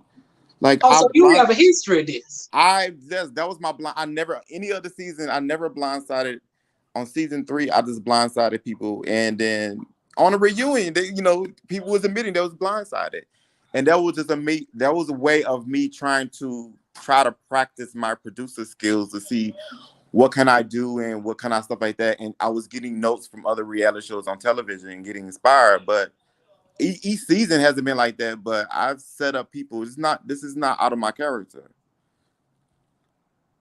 If it was out of my character, I'd be like, oh, I apologize, but this is intentionally. This is entertaining, and this is actually a way for people to talk about issues, and they have been talking. Okay, I wouldn't mind if this is how you was present, but you was giving this persona as if you was above all of this. I want to be a filmmaker. I want to be respected as a filmmaker, but I love being a reality show producer. It's a way of me. I don't know. It's weird. I love producing a reality show, but I do want to be respected for my nice romantic films, and I love that side of me. But I have two different sides. There's Lester and there's NewNue. There's two Okay, different sides of me. so is NewNue the one that's messy? NewNue will be on season 2 and telling Melly what someone said about him. Okay, so since you with the shit, then now it's like, why didn't you just post the whole fight then? Since Because you my all about the Lester, shit. because my Lester is editing the show, and he said, "No, ma'am, we're not going to do that, and we're going to keep the essence of what the circle is, and that's not showing physical fights." Then the whole scene could have been left out. It's like you don't give part of it, and then when you get all over to the and then you want to get rid of it. It's like, you should have just scrapped the whole thing then. Lester should have just scrapped the whole shit. Yeah, I didn't. Yeah, that's not good. Yeah, I'm actually satisfied how I edited it. It was. Uh-oh, Lester, I think I lost you.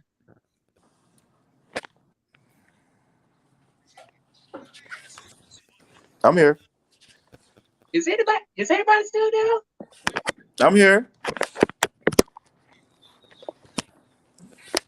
Oh shoot, y'all. I think I done lost everybody. I'm here. We're here. Hold on. I don't know. What? Okay, y'all. My darn gone internet is gone. My internet is on. If we come out with a podcast, they will be shocked. We still here? Can you hear us? Yeah, that's his mic. I think so. Okay, Hello. to the 5 people who's here, is anybody able to hear me in the chat?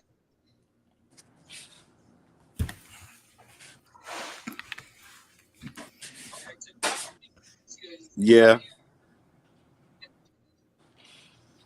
Oh, well, I can hear my own self in the background. Okay.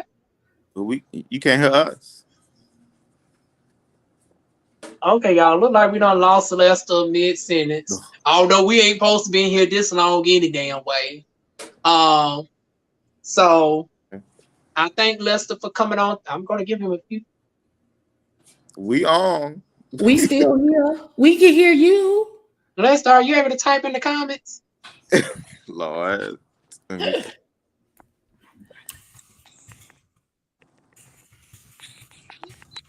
Lester, are you able to type in the comments? Oh well, let me go out and go back in. But shit, okay, now I can hear you, Lord Jesus.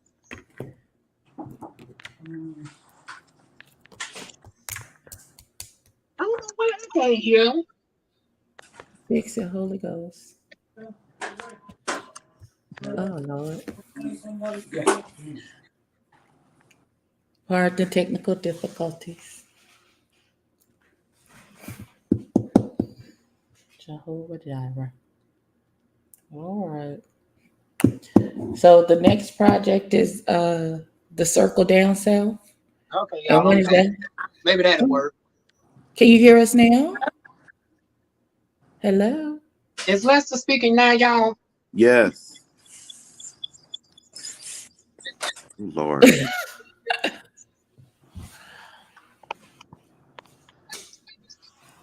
Oh Lord, I don't know what's going on, y'all. It looks like I can only hear y'all through the tablet for whatever reason. I'm not able to hear y'all from the actual thing. I know. Uh-oh.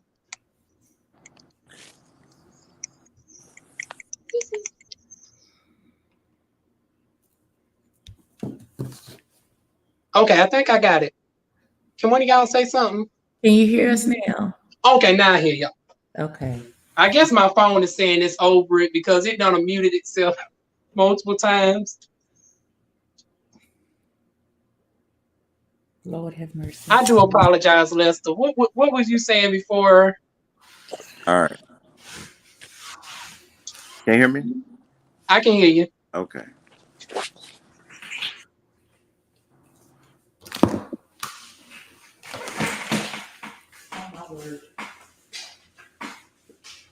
Well, thank you for having me.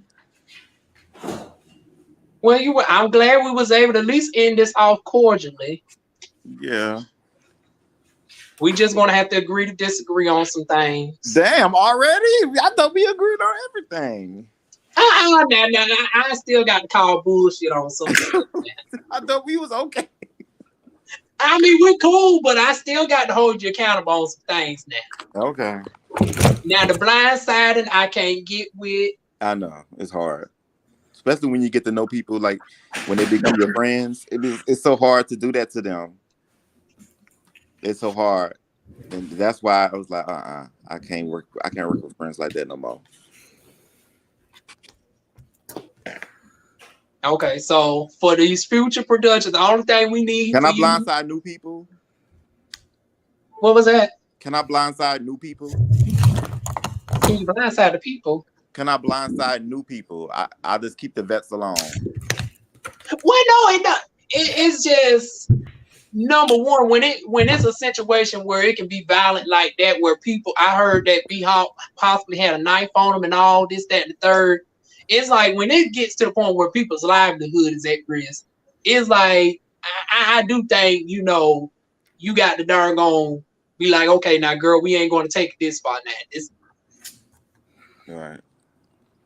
Well, yeah. So everything. The police wasn't called.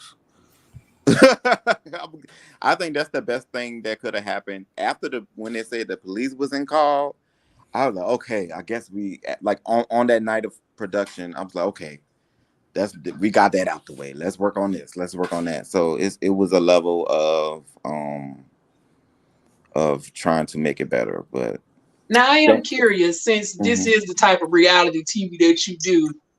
Do you have the girls sign contracts like the other ones where in events of where fights and stuff ensues? People can't be putting lawsuits and shit out on each other within reason.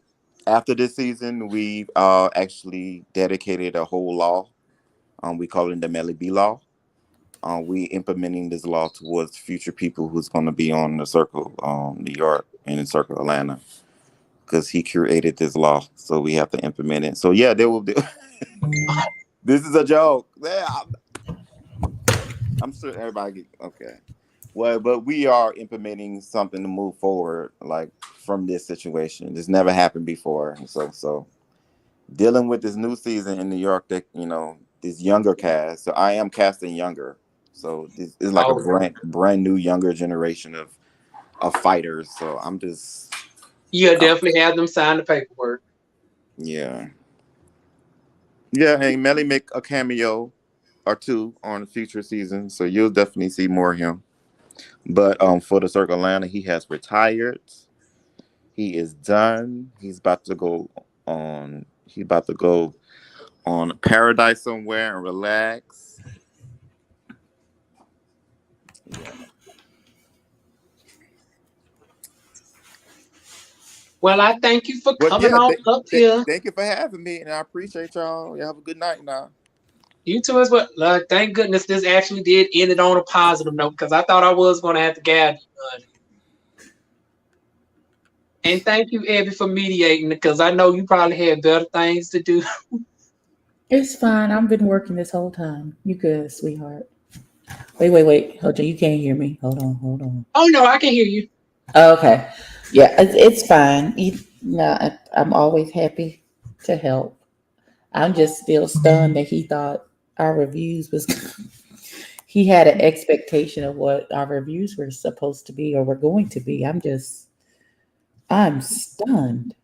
Now I'm gonna be surprised to see these some called receipts, honey, because he's talking about he darn going put it down there in the chat. Now, granted, I never posted my videos in the chat, but I paid attention to all the messages. I ain't see none of those darn on communications. Neither did I. So I listen, but I first I didn't know I got put out of the chat. Two, uh I was only checking for the chat when they put a link for the new episode when it came out. Otherwise, I muted the chat and wasn't paying attention to it in any. So he could have very well put a bunch of stuff in there and I wouldn't have known because I wasn't checking in the chat like that. I wasn't paying attention to the conversations being had in the chat. So he could be absolutely telling 110% the truth that he did input those things into the chat. I just never saw them.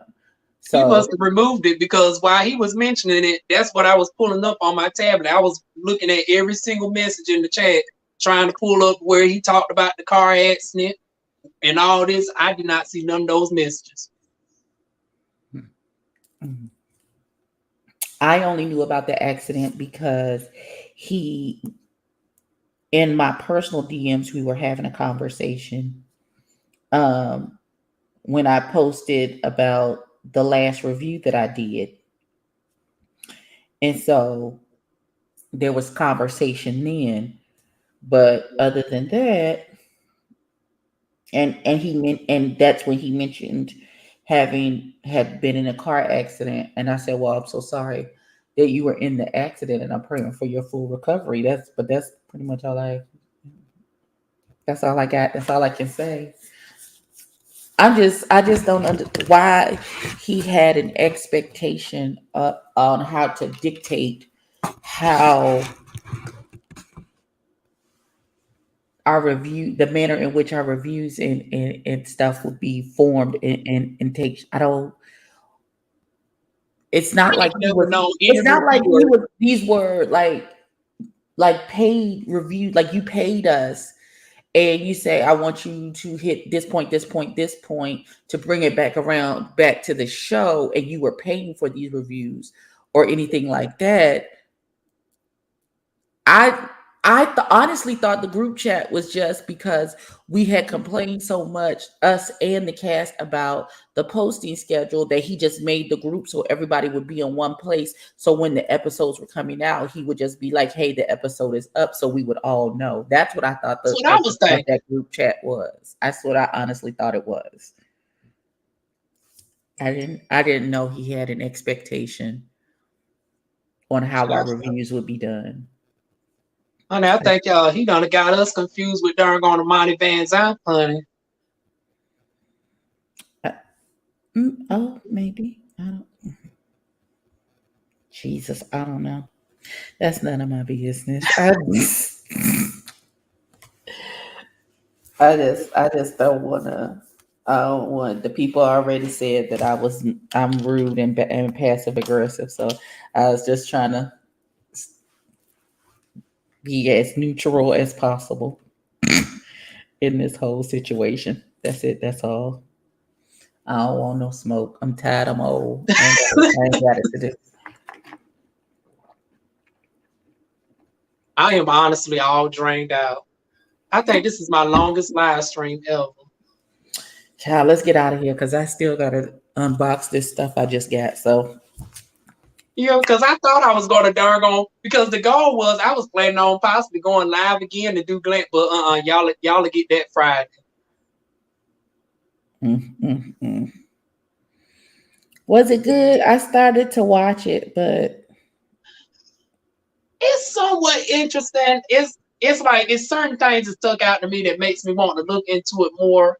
Like one of the guys is actually in the military, but he does full glam, beat face, lipstick, and everything. he in the military. Yep. I said, oh wait, we don't see this every day. Now this the first day one of the girls is actually, in the military and everything. Mm. And then we see Alan done got some structure over there. Because normally we used to seeing the fights all the time. But honey, he done kicked off our guy and everything. That's why we ain't never seen the other shows. Bless the Lord. Okay, this is where I exit because you probably got the same DM that I just got. This is where I exit stage left. Thank you so much for having me as a guest. I love you, honey. And I'm gonna go to my channel and unbox my boxy charm and then go back to work. That's what I'm gonna do because I'm literally on the clock right now as we speak. Oh Lord, let me not distract you from your money, honey. Baby. Okay. But thank you again for coming on through. All right, baby. Bye. Okay, y'all. That lasted longer than expected, honey. 5 minutes gonna turn into what, an hour and some change, but honey, the conversation needed to be had, honey. Ooh, I've been doing this shit for 10 years and this is the first, y'all. But let's go ahead and do roll call and we're gonna get on up out of here, honey. Ooh, child, we done had so many darn on comments. I can't even go to the front to the beginning. We don't normally have that. So if I miss anybody, honey, that's StreamYard's fault. But shout out to the folks on Our View Television. Melly B for coming on through. Now, Melly, now, girl. Now, I don't do live streams like that. Like I had to tell Lester, honey, y'all want to keep seeing this motherfucker darn going green darn going goose up here. Because, bitch, I ain't paying no $25. Now, maybe if I start doing reviews maybe if I start going live weekly, I might go ahead and pay the $25. But, honey, y'all ain't getting, I ain't paying no $25 a month for no darn going although I think they got a cheaper plan. I think they might got one for $10. Now, if they got one for $10 a month, I might splurge on it. But shout out to Melly for coming on through. Miracle Morris. Oh, and I also seen your message in one of the comments, honey. I'm definitely sending you out positive vibes your way, honey. Because I heard that you said you was going through similar issues that I'm dealing with certain medications and stuff, but in a different capacity. Honey, we going to be going through this struggle together, honey. My girl, Really BTV. Y'all check her out. She normally goes live, about every day to every other day around 6:30. Eastern Standard Time, just in case y'all wondering the time zone. So if you're in the Pacific, that's 3:30. Central, 5:30. Mountain Standard Time, I want to say it's 4:30.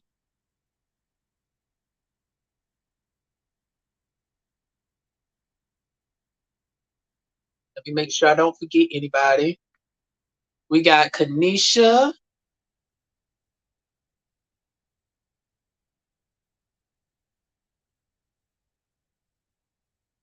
Oh, and thank you again. If I didn't say it clearly the first time, Really be honey, thank you. As a matter of fact, you my first darn on super chat. See, I'm not even used to getting the shit.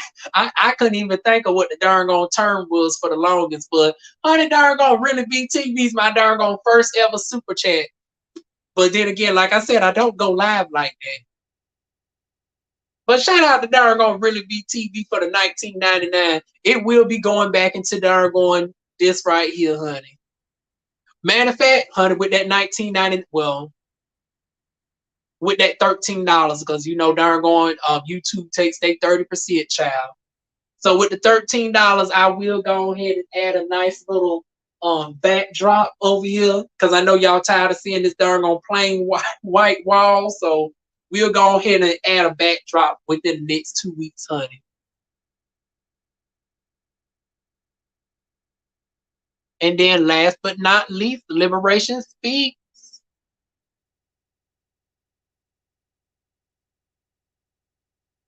Yeah, this turned out to be a good chat after all, because like I said, honey, I thought y'all was gonna have to see the Murkison Road Diva, honey. Y'all know I'm straight from the 2-6, baby. I thought y'all was gonna have to I thought y'all was gonna have to see Hood Diva real quick.